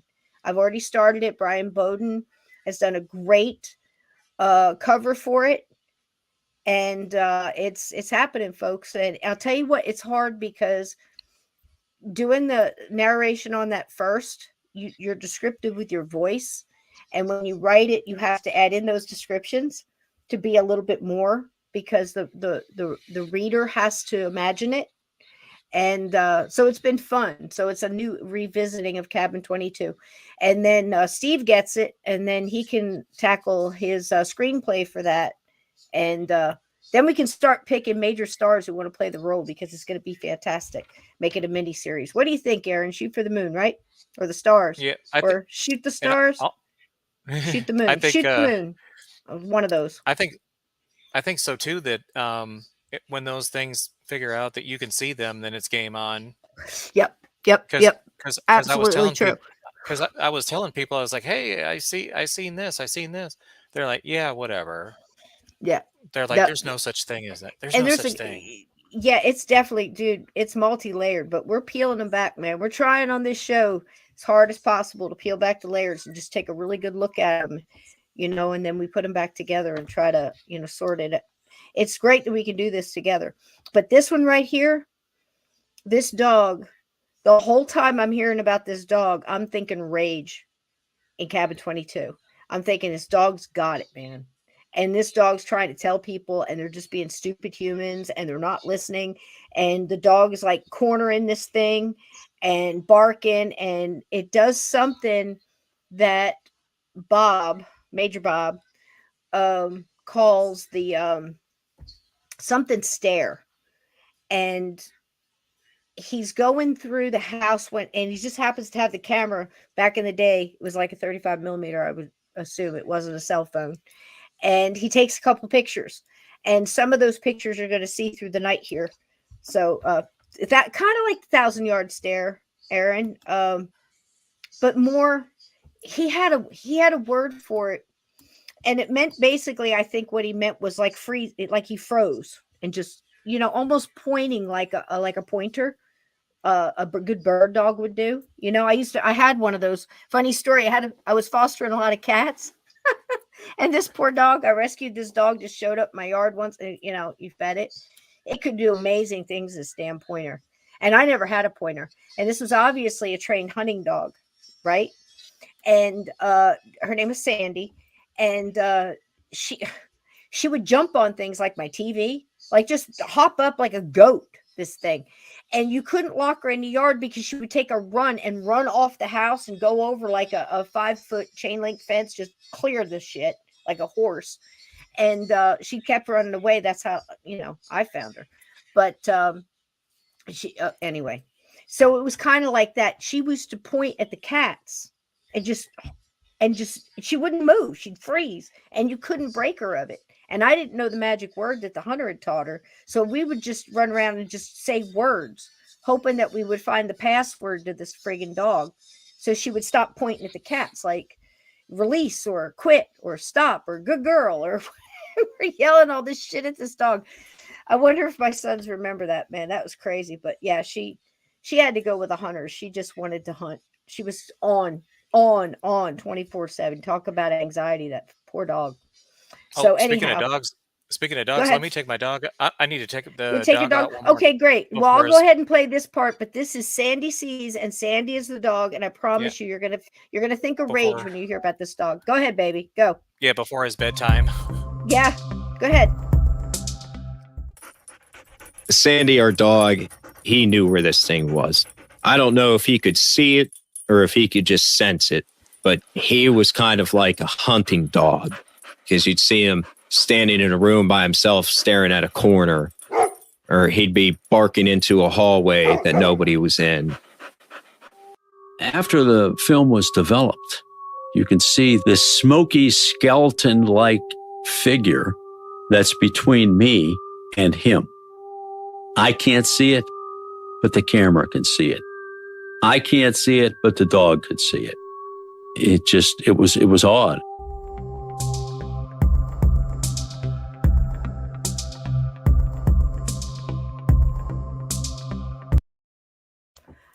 Okay. Trippy, right? You didn't expect this little, she looks like she's part Cocker Spaniel. Yeah, Ted and Edna. She looks like she's got a little of that in her because she's got really, really curly, long ears, but she's a mix for sure. But this little girl was a warrior through this whole story. And when it got to this part, you guys know me, it's like the kids bothered me. But the whole time I'm searching this story, I'm like, please don't let him come home and find the dog hanging in the closet. Please don't let anything happen to this dog. I mean, I barely made it through Amityville Horror when the dog actually, and I do believe this happened, where the dog was trying to get away. They had the dog tied to the fence outside by the boathouse. Where's my Amityville people? You remember this story. And the dog tried to get away and almost hung itself with the leash because they tied it to the fence and it jumped. I mean, that about got it. But this whole time I'm hearing about all the stuff this dog did. It would corner it in the bedroom, or it would warn people like, here it comes in the living room. I can't remember if the Smurls had a dog in the Haunted. Did they have the Long Island family? Did they have a dog? I think they did. I think they did. They didn't really focus and tell a lot about it, but I think I remember it reacting to the basement door and stuff like that. I could be wrong. So many hauntings. So little time. So I'm thinking, don't let anything happen to this dog. Okay. I can tell you the dog lived a long, long life and battled every day with this freaking thing in a house. Yay, animals. I just had to share that with you. Okay, fatal attraction. So Sandy sees, and we love her for it. And again, I can almost forgive him for the kids. And I understand. I tried so hard to understand why the man would do this, but again, it's hard as a mom. I can almost imagine that as a soldier hanging in there, not breaking, no surrender, baby. I get it. But the kids, a 2-month-old baby, your wife, when you hear some of the things, you will question yourself. How the hell? Why the hell would they stay? There's an answer, and it's a good one. And that's why I'm cutting them a break. I mean, again, just my opinion, how I feel and like where I'm assessing it. But he almost lost me making this dog go through everything it went through. So fatal attraction to this house. Or do you guys think that from an early age, for whatever reason, and I want you to think on this and put it in your back pocket and remember it's there toward the end of the show. Again, I take you back to the attraction from childhood to this home. You guys may remember a Dead Files. Amy, I won't get into great detail, was sorting this one. She was a little, God bless her. Bless her heart. She had a little batshit crazy going on. But to be honest, she came by it honest. You know what I'm saying? She went through some shit. So same thing. She's driving around just looking at houses, open houses. She's got to meet the realtor to go look at another house. She passes by this one. It's for sale. She practically gets out of the car before it stops completely, before her husband gets all the way to the curb. She got the door open, her leg dragging, foot dragging. She gets out, runs up to the porch. I have to have it. This is the house of my dreams. She had been dreaming about this house her whole life. Had no idea where it was. Different things in the dream. She's on the porch. She's out the backyard. She's planting flowers. She's cooking in the kitchen. All these different dreams. All of them apparently pleasant, but very creepy in another way. But she's drawn to this house. She jumps out. The house is, of course, for sale. She buys the house. It begins to break for whatever reason. Similar thing. She's obsessed with this house and restoring it back to its natural whatever. And she ignores her family. Her kids wind up on drugs, and her husband, winds up, doctor after psychiatrist bringing him in. She gets agoraphobic, pretty much loses. It's just her in the house at the end. Just trust me. So she's sitting down with Amy. She thinks she's got a ghost. Amy tells her, no, you used to live here in another life. And this happened. The house recognized your soul. Crazy. Not the only story I've heard about this. Not the only story you guys have heard about this. Is something like this possible here? Did the house recognize this man's soul? Put it in your back pocket. It's a house that I had been attracted to all of my life. I wanted this house. I loved this house. Quite frankly, I wasn't going to be pushed out of it or scared out of it by anything without a fight. I had faith that if this in fact was an evil entity or evil force, that it could in fact be overcome by good. I wasn't sure exactly how that would occur, but this was our house. This was our home. We were going to deal with it, and that was it.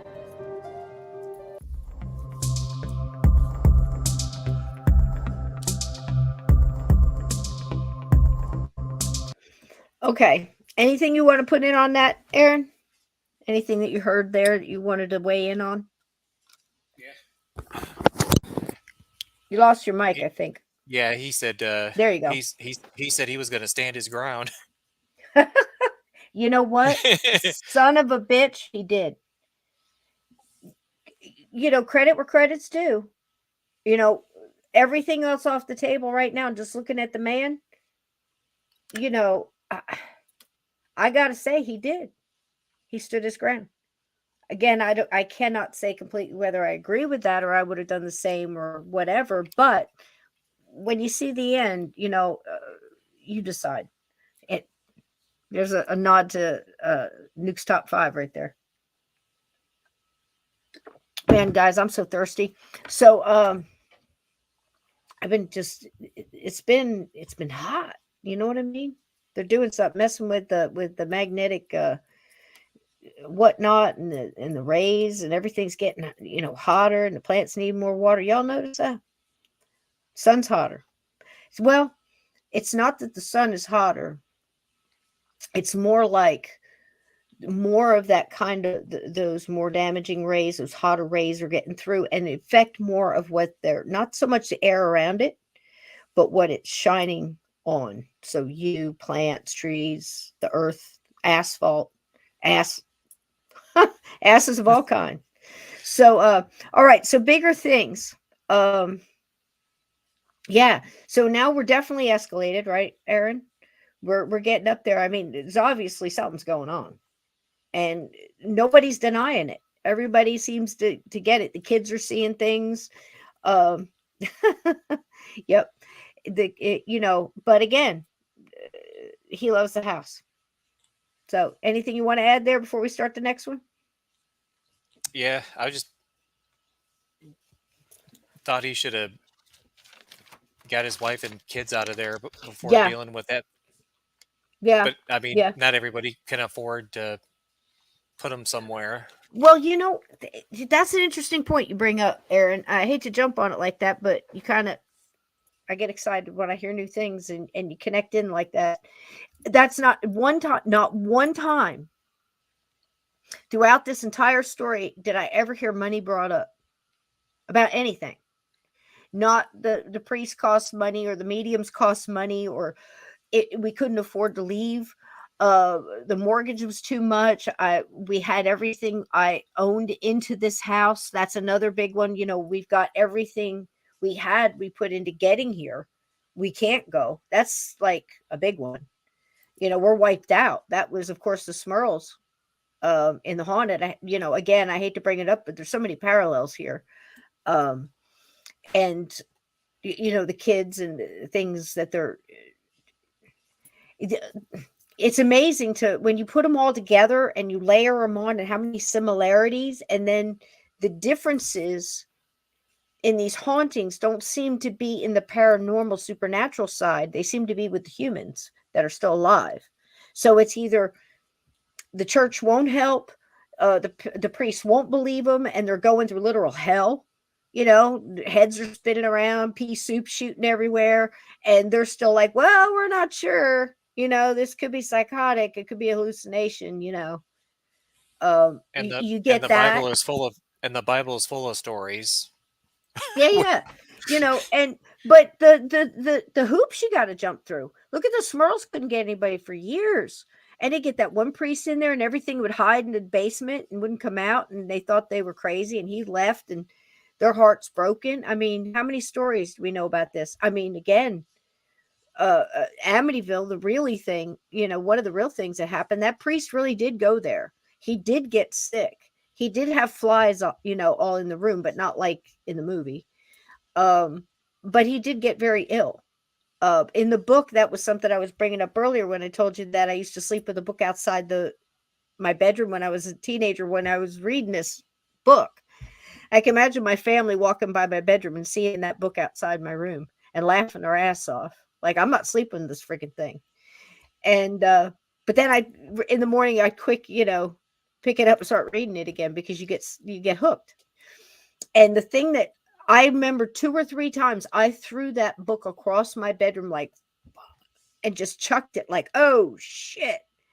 And threw that book because I was just learning about how it could affect and the distance it could affect different people and things like that. And the story about when the priest left, him getting in a car accident, his palms bleeding, the blisters, and the whole thing. You guys know what I'm talking about? You ever heard the story from the book in Amityville? Again, I know a lot of it's not true. I refer you back to my episodes on that. I know. But what I'm saying is that part is that guy really did get sick. And that was one thing we proved in those episodes, that he came through, and on one TV show, he said it didn't happen. And then later on in life, he described it, and he was always in tears when he spoke of it. And he was mad. He didn't have the strength or the ability or the knowledge or the people to talk to or the support from his bishops and monsignors and all that big hat wearing Pharisees. They wouldn't give him permission to go further. You see what I'm saying? So you either have complete resistance from that side and that ilk, or you have, in this case, there was no shortage of priests going in and out this house. No shortage whatsoever. Lickety split, like 911, they were faster than, that grab and go service you youngins call now. You pay $30, $35 plus tip or whatever to get a $5 hamburger. What's the name of that thing? DoorDash. There you go. That's crazy. I don't know. I just can't get used to all those people touching my food. Think about it. How many people are touching those fries before you actually get them? No, they're breaking the germ barrier for sure. Oh, being too, just. And how is that okay? How is that okay? Think about that. During that time that shall not be named, when churches had to close and liquor stores were open, and mom and pop hardware stores had to be closed, but Home Depot could 24/7. You know what I mean? But you couldn't work, so who was buying lumber? But oh geez. I know. This shit's so crazy. But anyhow, we're trying to figure out this. So bigger things are happening.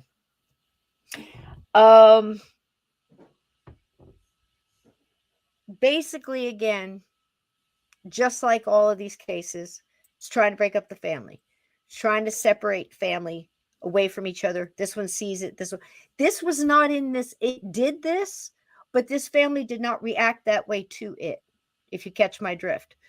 So it was trying to separate, but the family never denied anybody was seeing anything. They knew it was happening. Everybody did. And in that case, this was a little different. And it was because of the human factor, not the supernatural factor or the paranormal factor. It was right on track. It's just that the humans acted different to it. Interesting way to look at a story, I think. Think about that. It's important, again, to investigators and people that are honestly trying to sort out these cases, right? So that was very interesting to me. But as you would guess, the teenagers were having issues because now you got puberty. You got all that energy running around.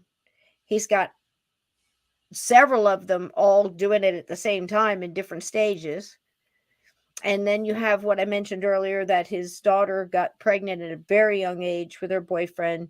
They got married, I believe, tried to live outside of the house, but wound up moving into the house with them. And then they were a part of a lot of things that were going on. They, of course, became just part of it. They jumped in mid-dance and didn't miss a step. Aaron, you want to say anything on that before we hit it? No, go ahead. Okay, so they move in and somebody's mom dies. I think it's his or his wife's. I'm sorry, I don't remember. And because of that death, right behind that, this is when the daughter's pregnant, moving in with the boyfriend. They're in there. They're starting to experience things. They have to move in their 88-year-old aunt.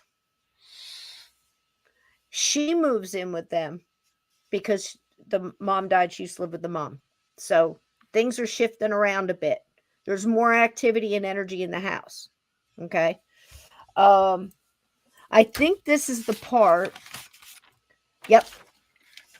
where it's really starting to affect the first kid on the stairs, Bobby Jr. Okay. And I believe this is the part that's going to focus a little bit on that. Yeah. It's really focusing on him.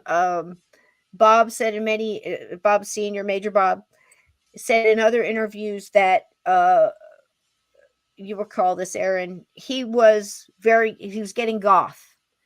And he's describing, they dye their hair black fingernails, wear all black, wear black eyeliner. This is what Bobby Jr. is going through at this point in time. Bobby Jr. also explains that he's trying to stay away from the house as much as possible. He's really staying over a lot of friends' house. He's staying away from the house as much as possible. Family is starting to break up, but it seems like others are filling in it's never an empty house. Others kind of fill in where they leave behind. It's also when Bobby and his dad get together one day. His dad's on the stairs. They get into a heated argument. And Bobby Jr. winds up hitting his dad so hard that he hits him in the den or the library or whatever, and he goes all the way across the other side of the house. Neither his dad or his son can explain how the hell something like that happened, but it did.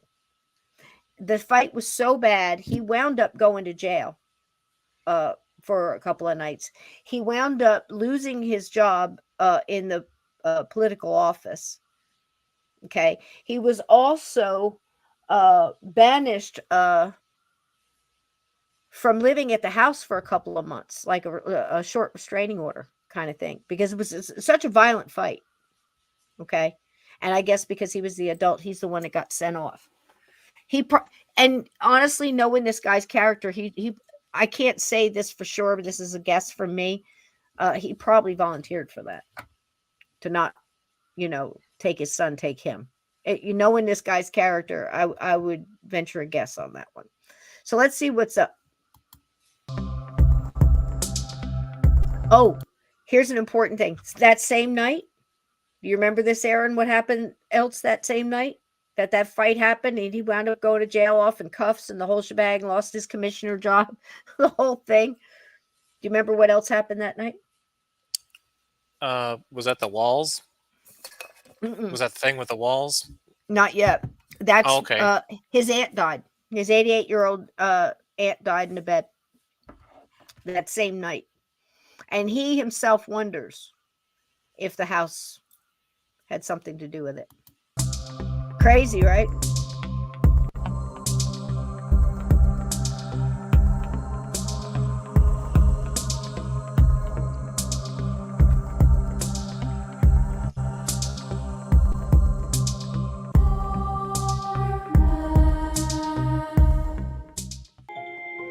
Sometimes they'd come and say mass and leave.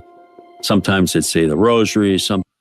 Okay, so I was supposed to tell you this part. So that's when he said him and his wife wound up doing short little stints in a mental hospital, I think twice. I don't want to misquote, but I think it was twice. Aaron, do you remember?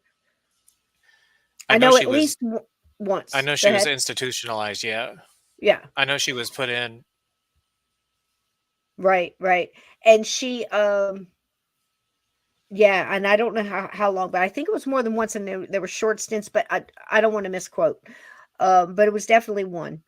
So after all this, Major Bob says, that's it.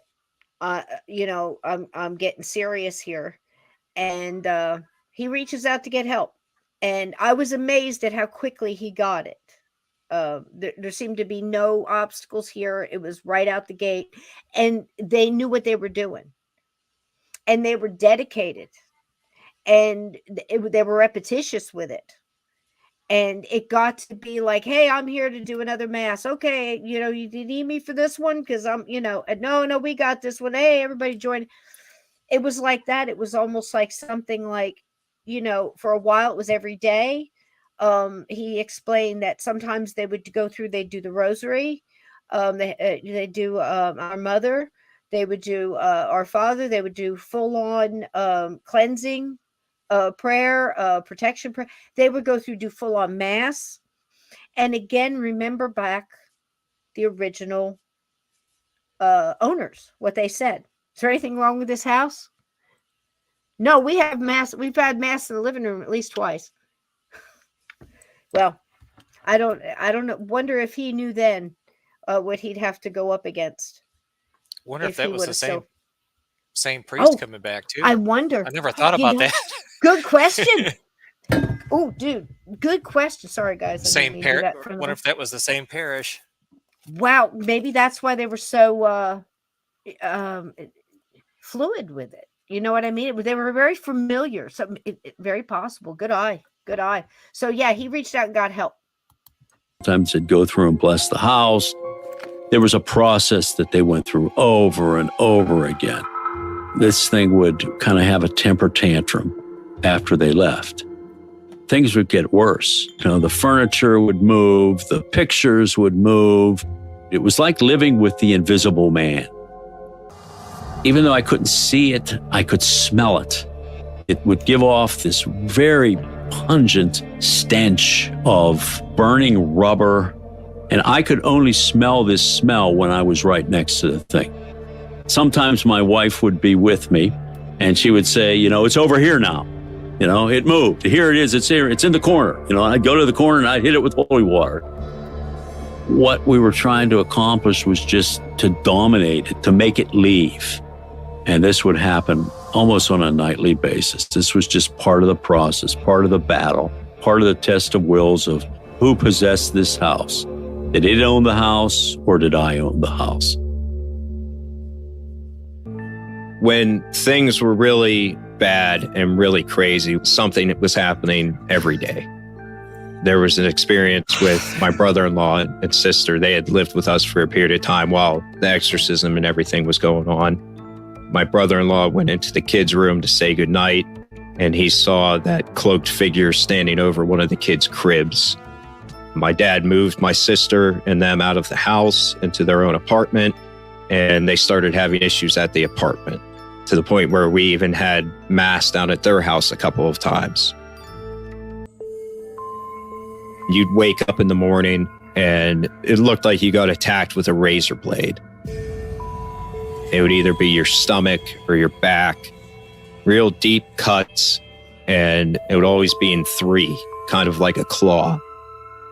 For a time, the church even had me and my dad wear matching crucifixes that were blessed, because of how often it was happening to us.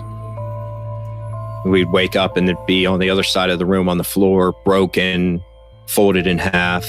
I can't tell you how many crucifixes we went through. One morning I woke up, went downstairs for breakfast. I'm walking through the kitchen. I don't have my shirt on, and my mom gasped, and here I had this huge bite mark on my side. And I didn't even feel it until she pointed it out to me. And then after she pointed it out, it started feeling like it was burning.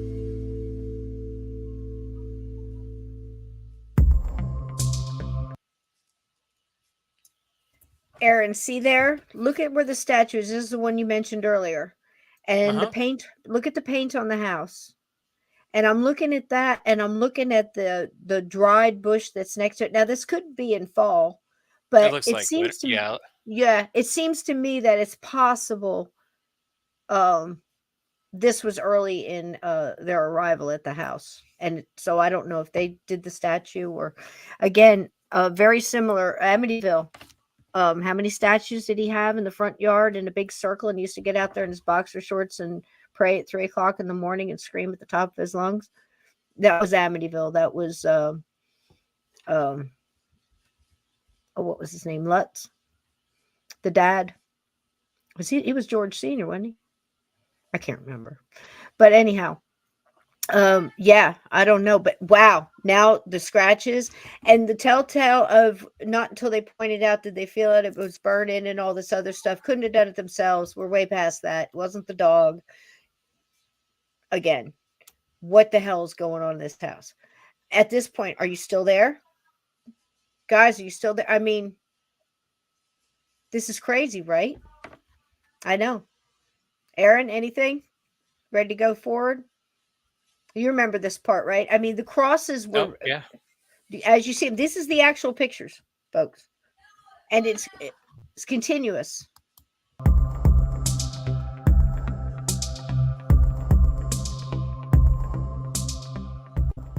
It just went on and on and on. You know, the nightly battles in the room, the masses, the events that took place at the same time. We're trying to live there. I really didn't want to come home from work because I knew what I was going to face when I went home. I could see that it was really stressing him out. You know, he looked at it as it's his house. He's not leaving. It's his family. He's going to protect them. He was very determined to see it through. Connie Valente is a Catholic psychic intuitive. This part was a gasser. Was it not, Aaron? We spoke on this, Aaron and I. I thought it was great. You remember this part? Connie Valente, God bless her, works with the Catholic Church. Let that sink in. And she is a psychic, trans medium and psychic medium, which, again, that's like 3 or 4 different things. And she's quite the lady. I have to say, she was one of my favorite parts of this story, because here I'm here it's secret, like it's just like she's like the black ops for the Catholic Church, the diocese out there. Right straight to the Vatican, folks. I mean, she's one of their secret weapons, right? I see you, Sarah. Thank you for listening, baby. So this just tickled me, because I'm thinking they're using psychics on the down low for their cases. And she was fantastic, Major Bob says. And here's Major Bob now. I mean, you can see this is worn on this man's face. I mean, he has weathered the battle so far. Look at him. But Ronnie thank you, Senior. Thanks, Vixen. Ronnie DeFeo Senior, thank you very much. I'll forever see him in that crime scene photo with him laying there in his boxer shorts. If you ever thought that would be the last photo anybody'd see for decades, how horrible is that? But again, this is how I see this man. I got to stop watching true crime. It's just, it's a disease. Okay, so here he is, obviously weathered, right, Aaron? So Connie Valente, did that not flip you ass over teacups when you heard that? Yeah, I didn't know that they employed psychic mediums. I'd have thought they'd have been against it. Blew my mind. I think that was one of the biggest jammers in this whole case for me. I was like, what? The cheeky monkeys. They've been hiding it all this time, downplaying it, telling everybody you're going to hell if you listen to a tarot card reader or whatever, and all these, rules for you and whatever. I'm pleased as punch that they're doing it. I'm all for it. I think there should be one on every, police force, every murder case, every missing person, right away, toot sweet, no bullshit. Don't click, pass go, don't click $200, go right to jail, whatever. That's what I think, but who the fuck am I? So, I mean, what are you playing around for? You know how many times I've watched psychics sit there and tell you, look, she's in the barn under a big H. I see white horses going by. There's a green truck in the front yard. I'm seeing a big 66, a highway. Go find her. Go get her. I watched one last night where they hesitated so much. The psychics go, come on, you got to go. This is where you go. Somebody listen to me, literally.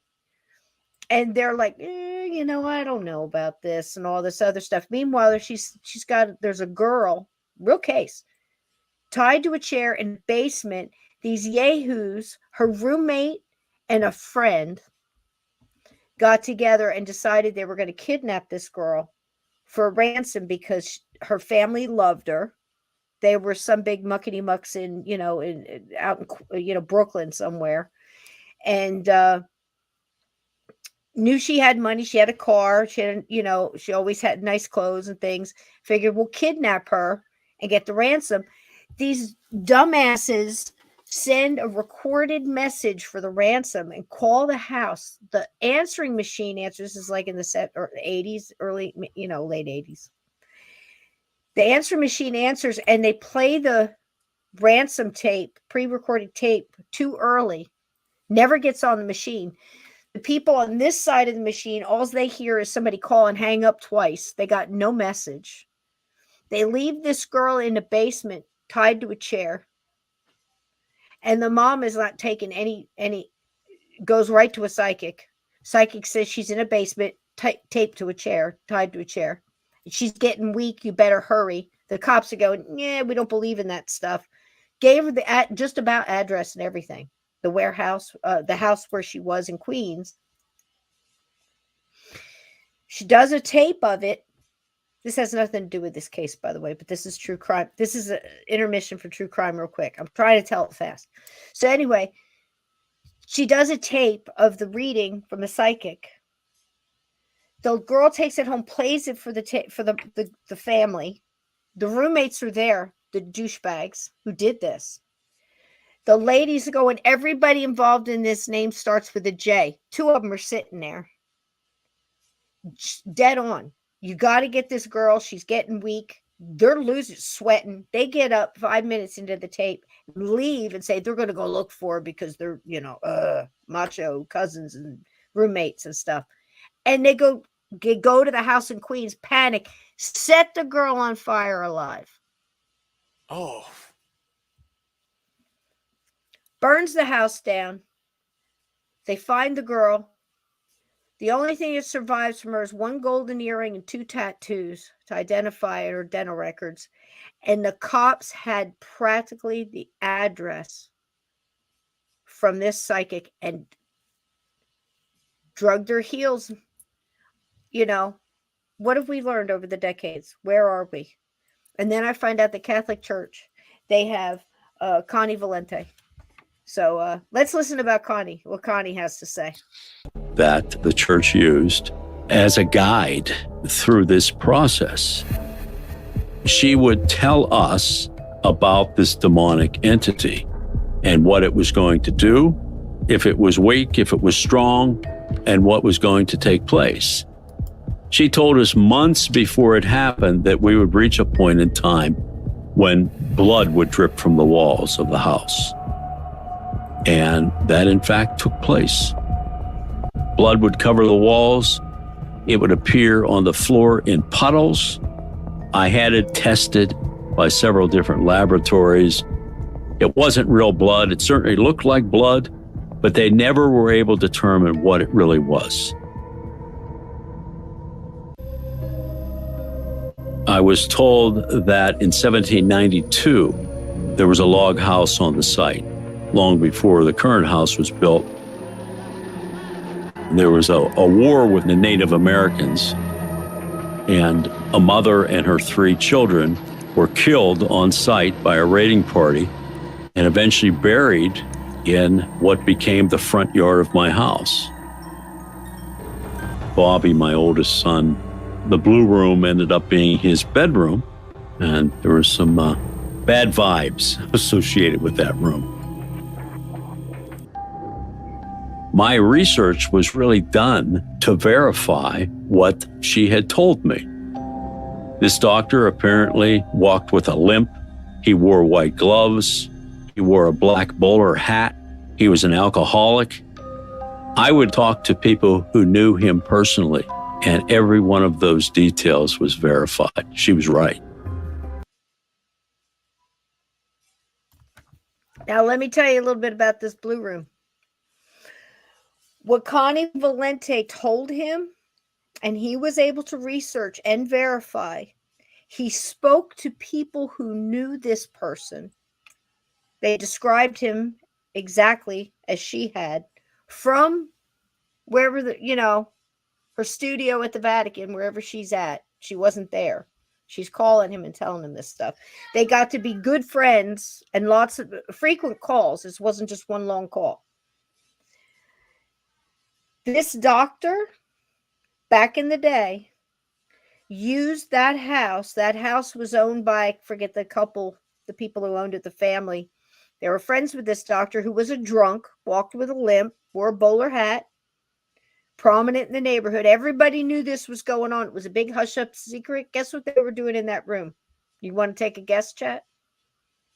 What were they doing in that room? What could be so evil and innocent to be a sacrifice to something, knowing or not, that might feed on that kind of loss and that kind of constant deed over and over and over and over, and the death that probably happened and covered up, buried in the backyard perhaps. This right here. Hundreds in that room. That's where the little boy stood in the doorway and made an X with his body and said, "You can't come in here." Why? Because that evil was feeding off the vibrations from decades before. That's how bad it is. That's how bad it was. Is that not something? What's that tell you? Now, in this story, they do name, and Connie Valente, sorry, I forgot her name, does name, and you would know the name if I said it. It begins with an M. I don't know that I agree with that, but again, who am I? I'm saying, maybe a lower level. I'm not, you know what? I don't know. It just sounds like a lot of, high level evil. But it's possible. They know more than I do. Because that's what it requires. Innocent child sacrifice. And that's what the room was used for. And that's the one that they're saying is there in that house. And Connie Valente is in front of that train and telling them, this is going to happen. This is going to happen. Do this now. It's off doing something else. Make it hard. This guy did everything you can imagine. And the family was right there with him. His wife sitting out of the, I don't want to make it sound worse than it is, but obviously at least once into the, the hospital, having a breakdown. Kids getting pregnant, in and out. Aunts are dying in the upstairs bedroom. His kid hits him so hard he goes across the house. He spends a night in jail, a couple days. I don't know how long in jail. Loses his job. Priests are in and out 24/7. They got a revolving door, and the dog is. Let's not forget the dog. Aaron, you want to add anything to that? It's crazy, man. It's like, wow. Go ahead. Yeah, I went to school with a guy that said that his house was used for that too. Yeah. And the kid. And this is where the kid is. This is his room. Again, I didn't put it in this interview. If you want to hear, I will say it again. If you want to hear the entire interview, start to finish, it's absolutely wonderful. Thank you, Uncommon. You want to pay for some research or whatever, it's much appreciated. I just like you being here. Hit the like button, please. Help us out on the YouTube channel. I think we're at 1890. Wouldn't it be great if we cracked 2,000? 2,000 people actually chose to be here. What a miracle that is in itself. Like I said, we're an acquired taste. But if you come here, we're all going to learn from each other, right? So you're missing out if you're not here. So shame on you. But subscribe if you haven't. And thank you to everybody that already has and comes here all the time and comments and throws bacon at each other. Give yourself some bacon. Give you some love. If you're new to the channel and you don't know, the bacon means love. And don't look too hard into it. It's just love. Bacon makes everything better, whether you like it or not. And if you don't, that's just more for the rest of us. We love you anyway. But this guy, it's way over the top. And to dig in there and find out, what else did we learn about this? They had a problem. Again, here comes the Native American end of it. Supposedly a rogue tribe. Thank you, guys. Sling that bacon. There you go. And attacked the family, wound up killing a mother and her kids. And this is another story that Valente digs up and tells him. This dude goes out and, again, money's no object apparently, and gets a ground penetrating radar thumper, whatever you call those things. That's what they are from now on. Along with Aunt Edna's, what does she call it? Ear bobbers? I think that's it. Is it ear bobbers? Aunt Edna? Anyway. Gets that and finds out there is indeed 4 bodies in his front yard. And again, Connie Valente was correct. Crazy, right, Aaron? Did he leave him? It's right here. What? I'm sorry? Oh, did they leave him or did they exhume? Oh, no, they left him. And he put up a little memorial plaque and left him right there, put up a cross and a memorial plaque, the name of the mom and her children, and the year it happened. And they stay as they lay, as Hawkeye said in The Last of the Mohicans. They stay as they lay. So, wild, right? My reaction to it was, of course there are bodies buried in the front yard. Why wouldn't there be bodies buried in the front yard? To me, it just made sense. Like, yep, bodies, front yard's been a graveyard this whole time. She said, there is a void in the center of the house. There is a space in the center of the house. This is where the thing, it's its lair, so to speak. And you have to flush it out of its lair. So I got a saw and cut through the plaster wall in the rear of. Where the damn light is, folks. Aaron, where the damn light is. Mm-hmm. The first thing that starts happening, guys, and Connie Valente tells him, this thing has got a place where it's like its nest. You know what I mean? Dude gets a saw. Having at it. Wouldn't you? Again, very reminiscent of Amityville and the Red Room, which really didn't turn out to be as much as they were playing it off. But they did knock the wall down and find a hidden room. Again, what would a haunted house be without a hidden room or a hidden staircase, right, guys? That closet, this area that had been literally closed off since the house was built in 1909. No way in there. I mean, it was plaster walls, oak staircase, not even a crack. There were at least 1 or 2 pieces of Lego blocks that we can only imagine came from my son's Lego collection. This space was all plaster walls, no cracks to push anything in there. It was completely closed off, but yet there were Lego pieces in that space. Once we accessed that space, we got into its house, so to speak.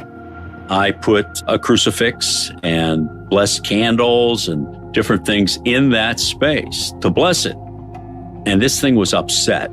It tried to terrorize us and do all types of magic acts, so to speak. What that taught me was that I could do things to affect it. I tried to make our house as miserable a place to be for it as it had tried to make for us.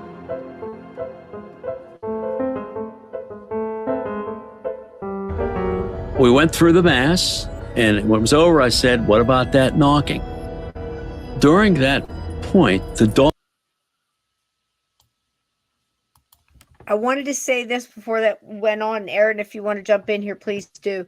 In this room, I want to reiterate, there was no way to get in it. It had been sealed since the house had been there.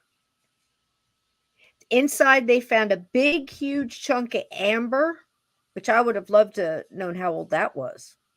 This amber. But again, I wouldn't want to touch it.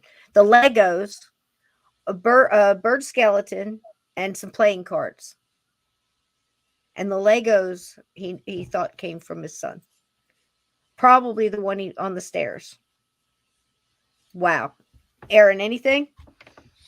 Yeah, I've never heard of a thing like where a particular where like there's a particular space that like you know what I mean? a hideout, like a spot, Yeah, a nest, a headquarters, studio, whatever. Yeah, it's crazy. But again, if you think about it, like dark basement corners, the the water heater, you hear all that dark, the attic, the back far, that kind of stuff you hear all the time. Closet, gotta be number one. Under the bed. Oh, geez. Isn't it funny? Even as an adult, it makes you draw your feet up, doesn't it? Like under the covers kind of thing. It's crazy, right? That's why we had so much light in the beginning, guys. You need it. We'll have a little on the back end. We'll do the dance one and maybe some skeleton death fairy or something funny on the way out to laugh our way out. So close the circle here. But yeah, man, that's just creepy. The outboarding gets me, like eggs fall coming through the ceiling, the rain coming from the ceiling, things moving from place to place. Bothell Hell House, where all those letters, if anybody remembers that case, blew my freaking mind. Drawer's empty. He was just in the drawer, opens the drawer. Remember our friend Keith Linder? And he opens the drawer that he had just opened to get a spoon. He was cooking. You know how you do that? You go back for something else, mindlessly. And the second time he opened, all this mail comes out. Letters. And they're all addressed to different people, but the same address. Junk mail mixed with business mail, more official looking stuff. But all kinds from over the years that this thing, whatever it was, had been collecting over time, blew my mind. Steve and I just sat there like, I think we went dead silent, which is a miracle in itself. Both of us. Are you kidding? We're just jaws like, what? Hold on. Let's talk about this a minute. Let's expand on this. But that's crazy. The outboarding blows your mind. The dryer, he closes the dryer. And the dryer's going, and without stopping, all of a sudden he starts hearing this thunk, and he opens it up. And it was the cross that somebody gifted him that was nuts. So anyway, Bob says, screw it. Gets all his friends together. People have been coming back and forth. All the priests come in, and I guess Full Tilt Boogie, they turn it up to 11. Aaron, do you have anything you want to add? You want to add? And they chase this thing.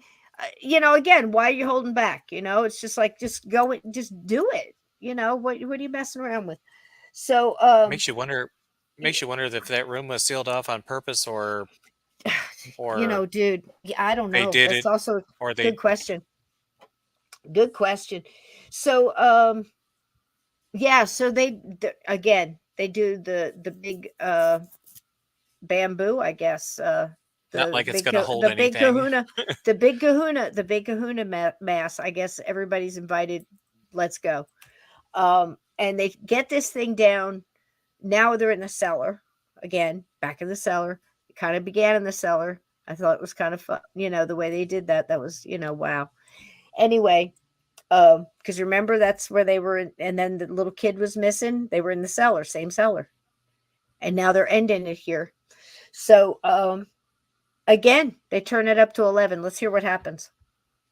The dog plays again. Very ragey here. Little Miss Sandy. Dog walks back to a separate room that I had cut you guys off. Let me give you go back a couple seconds so you get that. Sorry. About that knocking. During that point, the dog walks back to a separate room that had once been used to store the coal for the coal furnace. And he went into his terminal stair looking into the coal room. That was it, terminal stair. There you go. And now they're, again, same basement. We went through a long process of demanding that it was to leave, that it was over. And I expected when it would finally be done, some loud lightning or thunder or some such thing, but I could tell that this thing was just finally exhausted, like a fire that burned itself out. A very, very strong smell of roses kind of filled the basement where we were.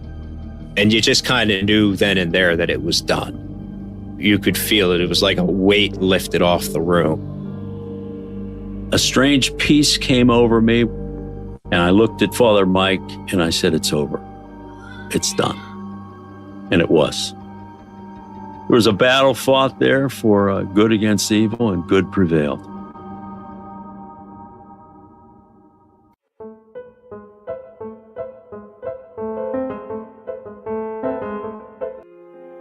I've had one foot in the supernatural world. I've been there. I've dealt with it. It's real. Evil wants you to believe it doesn't exist. I'm telling you, there's a God, there's a devil, there are angels, there are demons. Take it for face value. It's all true.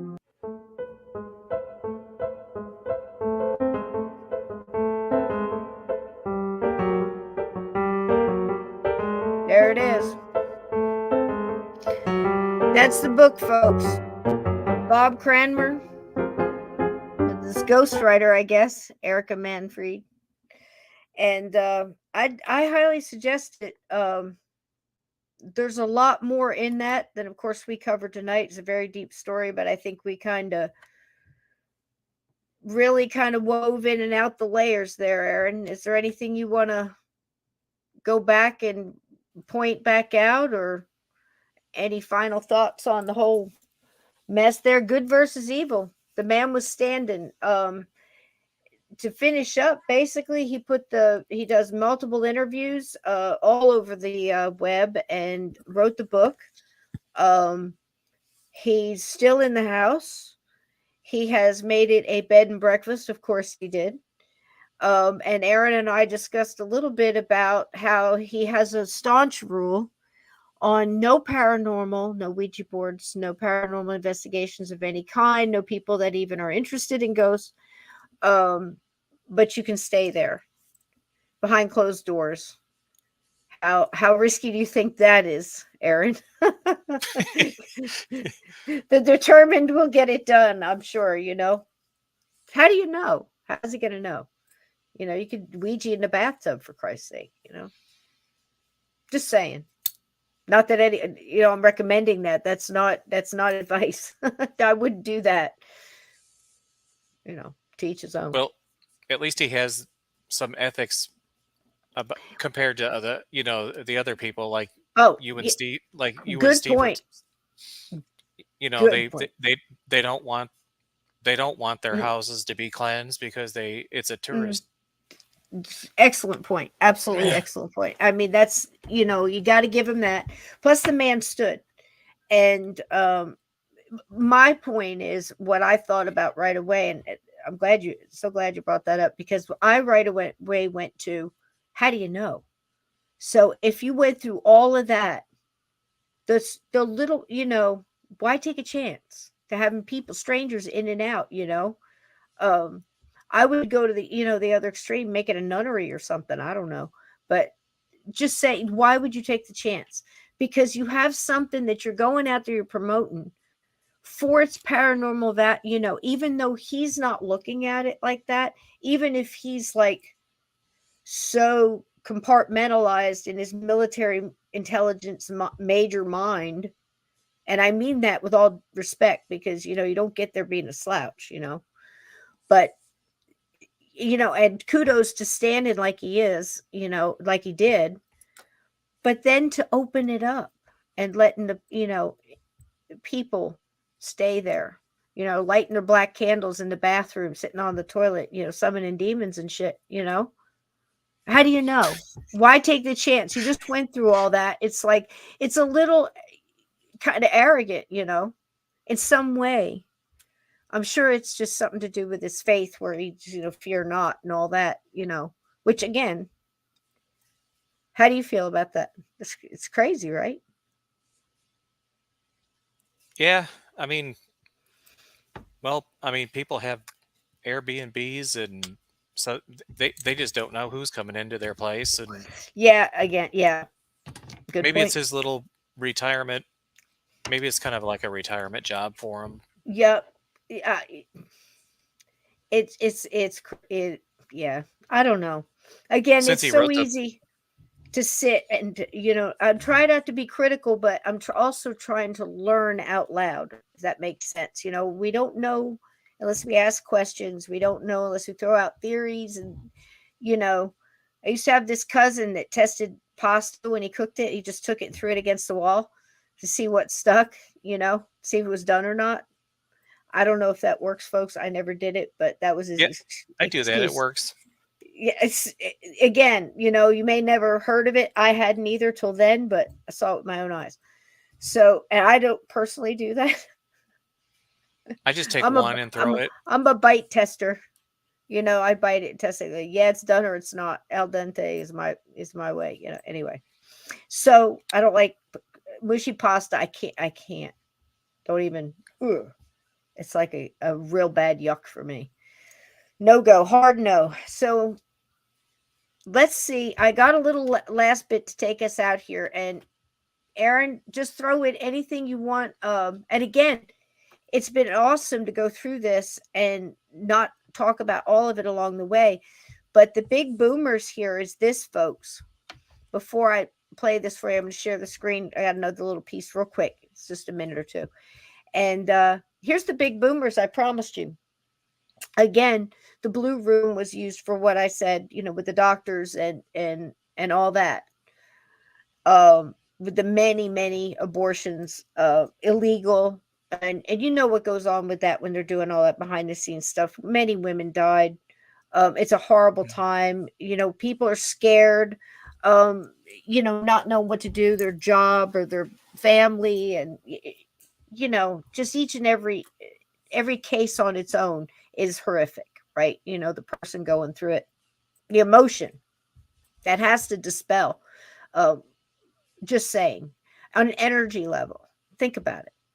So, and this thing is there just deluge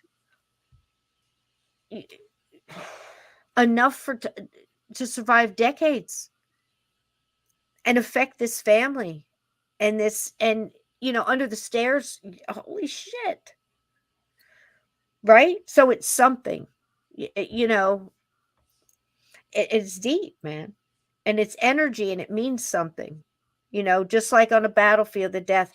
How many times has Mark Nesbitt come on this program and told us that when somebody gets shot and a bone is broke, there's a certain energy that actually you can prove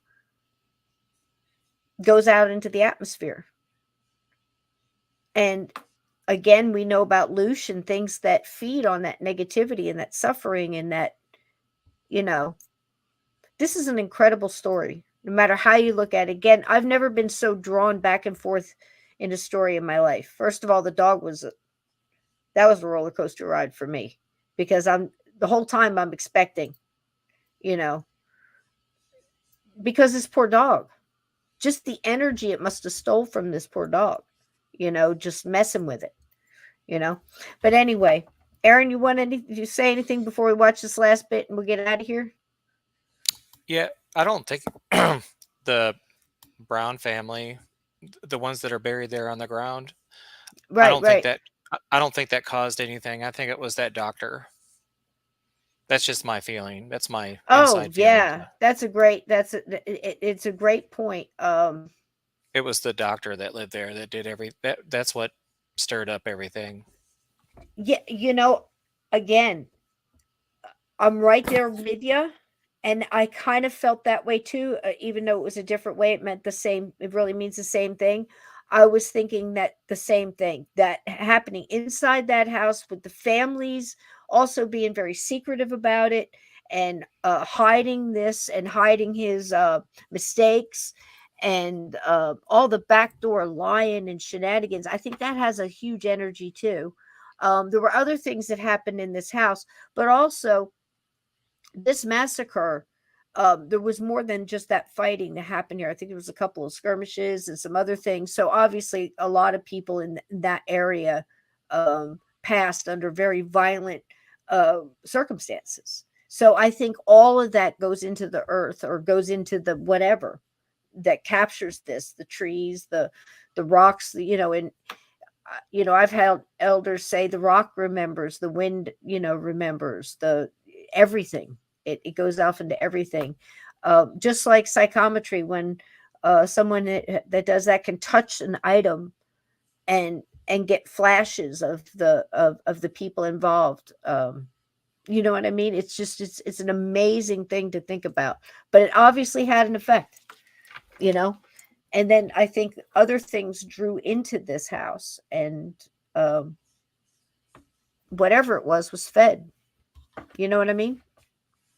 Mm-hmm. Let me see if I can play this for y'all. Do I have the right one? Okay, this one that's not the one I want. Let me go back. Sorry guys, just a second. We'll get it. Let me stop that and just start over. I want to show you the one that kind of matches what we're doing right now. Yep, that's it. Okay, here, watch a titch of this. So much of the activity was maybe. Would you call yourself a religious bird? I've got no sound here, guys. Nah, do you have going to sound? church. But comfort. You can hear it? Bigger than just Yeah. ourselves. Oh, good. Restores okay. my optimism and hope. Helps Come me answer on. what purpose does my life serve. You guys How do just said okay. centered here, Here we go. centered in the bedrooms at the top of the steps. Former Allegheny County Commissioner Bob Cranmer brought us into his Brentwood home that he bought in 1988. Hear The that? home he says came with an evil secret. Not long after we moved in, we came to the conclusion that it was haunted, that there was a ghost. This is one of the manifestations. You guys hear it? That I don't it hear a would, word of that it. would So I'm take reading on. Many lips. I'm times trying to it would be remember a where black, it was. Foggy cloud. Other times it would appear as a stench, but this paranormal presence kept getting worse. It would scratch us, it would attack us, it would bite us. As a last resort, Cranmer turned to the church for help. I went to the Catholic Church in Bishop Wuerl out of desperation. It was determined that it was an infestation of our house. And again, this sounds creepy, but an infestation of our house by a demonic force. An exorcist from New York was brought in as well. This fight, though, was not quick. We entered into a long, drawn-out, almost daily battle with this entity. A battle that was mental, physical, and spiritual. On a regular basis, I would wake up in the morning and the rosary beads, if you're familiar with rosary beads, it's a chain link. The links would be forced together so you couldn't pray the rosary. Crucifixes were also bent and broken. At one point, Cranmer tells us blood-like substances even dripped down the walls. Over time, though, through persistence, Cranmer says the demon's presence faded away. That's the story, that it exists, and ultimately the conclusion, or the most important part of the story, is that good ultimately can overcome evil, that God can prevail over the devil. Cranmer took hundreds of pages of notes during this ordeal and turned it into a book, The Demon of Brownsville Road. It is expected to be out in August. Ray Petlin, Pittsburgh's Action News 4.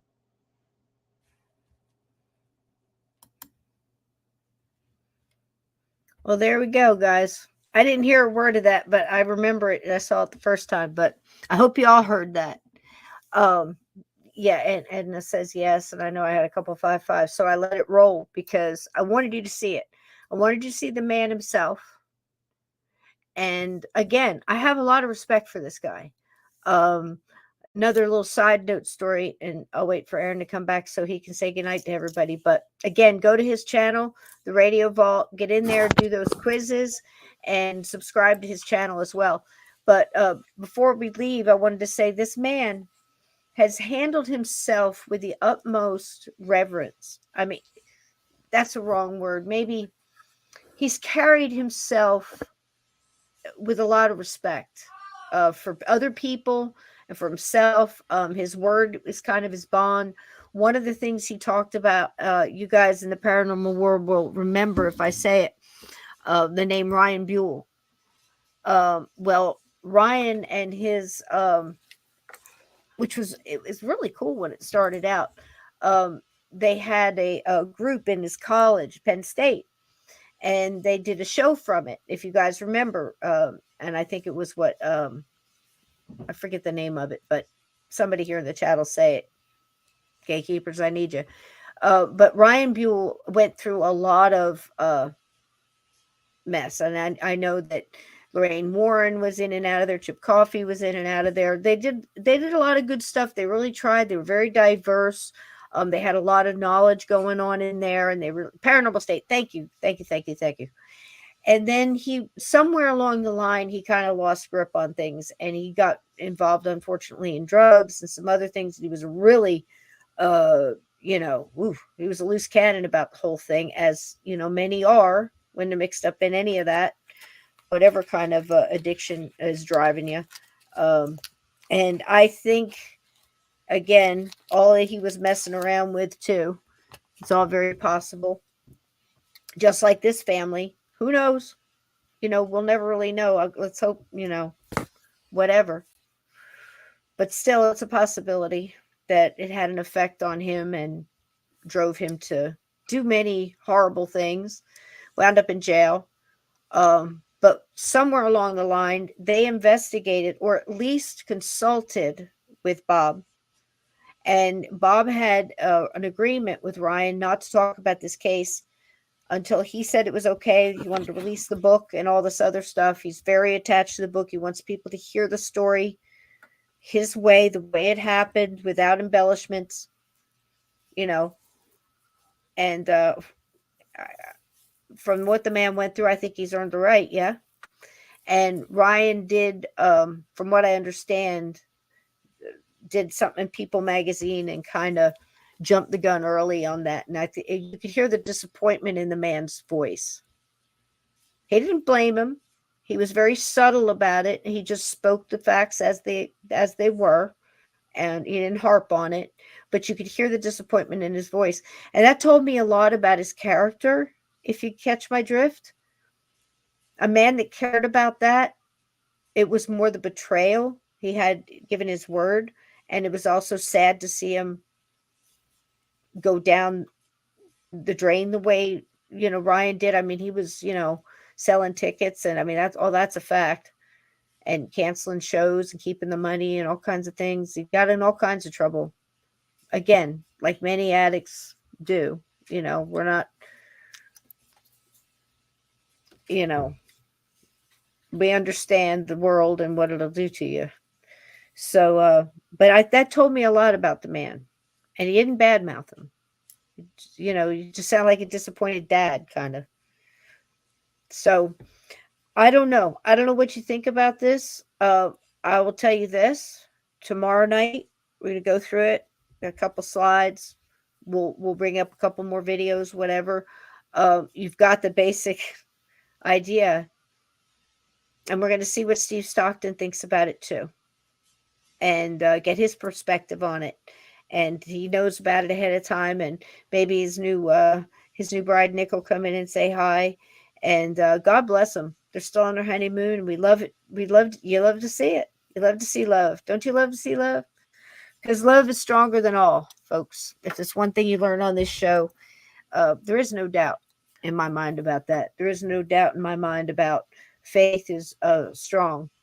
And, it's only as strong as you are. And a strong faith can make you strong. So back and forth, back and forth. Whatever you're comfortable with, I ask you tonight just to believe in the light. Light will overcome darkness.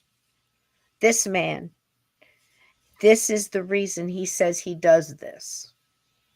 This is his message. Good versus when at war with evil. And it won. And that is his message. And that's why he puts it out. And that's why he stays. Now, here's your last boom, and we'll get out of here. And Aaron can come and say goodnight if he wants to. But again, remember the Radio Vault and YouTube. Go over there and subscribe. And also to our other dear friends that have channels here. One of the big zingers after the bodies in the yard and the room and the apporting and all of it together, and the blue room and the kid and the block in the room, and had to sleep in there. Do you know, I don't know if I told you, but this child slept in his closet for he says at least 2 years that he was there with a little radio and a mattress on the floor. And his parents let him do that, and they still stayed in this house. So, like, again, as a mom, I'm zigzagging back and forth. I know you guys are too. You can see both sides of it. I know you can. You're like, wow. Well, that's a zinger. Illegal abortions by a shifty doctor. Probably a lot of death, a lot of crying, a lot of emotion. The medium, Connie Valente. Go ahead, Aaron. Oh, because of what that doctor was doing too, the women may not have died right away. Could have been a couple of years suffering, cancer, suffering. Yeah, just the loosh is incredible. Yeah, the negative energy and that kind of energy is just oozing into the walls. They say they don't know what that liquid was. It's almost like it's liquid sorrow and suffering and pain, and maybe the culmination of all of that it's almost like Stevie Ray Vaughan said, the sky is crying. Maybe the walls are crying from the I don't know. Again, it could all just be illusion and scare tactics and so many things, so many questions. But tomorrow you'll have a chance to ask your questions of myself and Aaron. I mean, I don't know. I'm just guessing here like you guys. Hey, Slow-Mo. And Bernice. Hi, sweetie. Lindsay, I see you, sweetie. And Vixen Doe, too. The kicker on this is one of Connie's last messages. And as I said somewhere in all this blabbering I've been doing, Connie Valente told him at the very last of this, she says, I can tell you why you were attracted to the house. Remember what I said about Dead Files and Amy Allen, what she told the lady about being drawn to that house because she had lived there before? She told him his soul chose to come back to battle what had become in this house, the evil, and to get back and to cleanse it, because he was one of the aborted children that was aborted in that room, and chose to reincarnate to battle in that house. And that house and his soul recognized each other. And then she never spoke to him again. So you decide, as Nuke says, I give it to you to decide. Is that possible? Do you think things like that are possible? But if that isn't a kicker, I don't know what is. But if that was his destiny, he certainly stood. And that's something that matches up with Cabin 22, The Final Stand. And I thank Brian Bowden for doing the cover. Right now, I sent to social media and Facebook and stuff. I showed it off because I was so excited. He did such a great job. He's got everything in there, Aaron. He's got the dog man. He's got the cabin, the mountains, the beautiful trees. He's got the moonshiner glowing up in the mountain, just a titch, to show they're up to a little risky business up there in the mountain, the moonshiners. And he's even got the truck sticking out from underneath the camo, and probably full of that wonderful apple cider moonshine that they were putting out, Old Sally. So I'm looking forward to releasing that. It's kind of been a Halloween tradition, with all of us getting together and listening to Cabin 22 for Halloween and eating bacon caramel popcorn and some of Mrs. McGee's apple cider moonshine. And I look forward to fall, man. I'm done with this heat. How about you, Aaron? You want to take us out here? Yeah. Thanks everyone for showing up and watching. Yeah, with something else. And tell us a little bit about your channel one more time. Yeah. Well, I started off using those LibriVox shows, but then I started making my own stuff. So now I make the history stuff. I like it too, man. It's something else. But hey, look right here. This is where all those that poor mom and her children, and he verified, and there's that daggum lamp. Like I said, the little shit, Wow.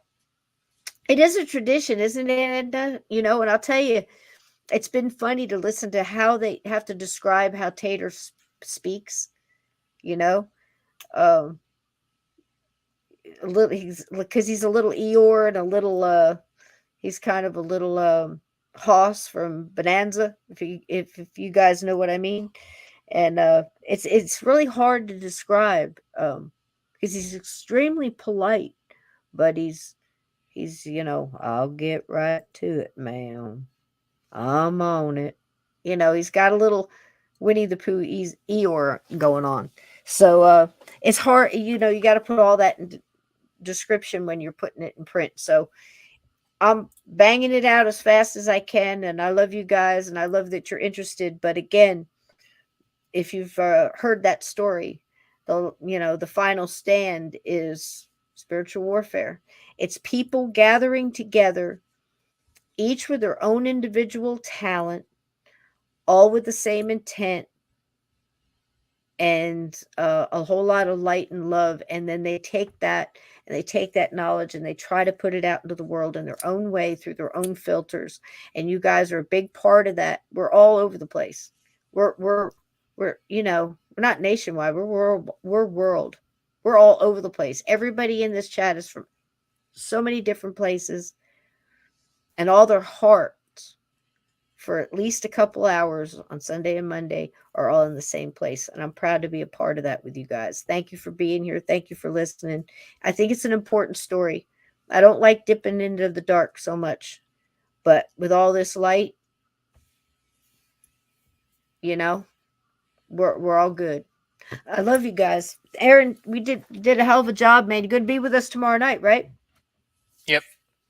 All right, guys. So I'm taking you all out of here. Thank you for spending so much time with us. Let's see what I can find to play here for you. How about a little spookster? All right. Good night, everybody. See you tomorrow night, 8 o'clock. Aaron, thanks for being here. Hell of a job, man. Great questions, great thoughts. I look forward to what we come up with tomorrow night. We're going to dig a little deeper into this, and then we're going to put it to bed like we do all of these episodes. And thanks for being such a good part of it, man. It's been fun. Yeah, thanks. Thanks for having me.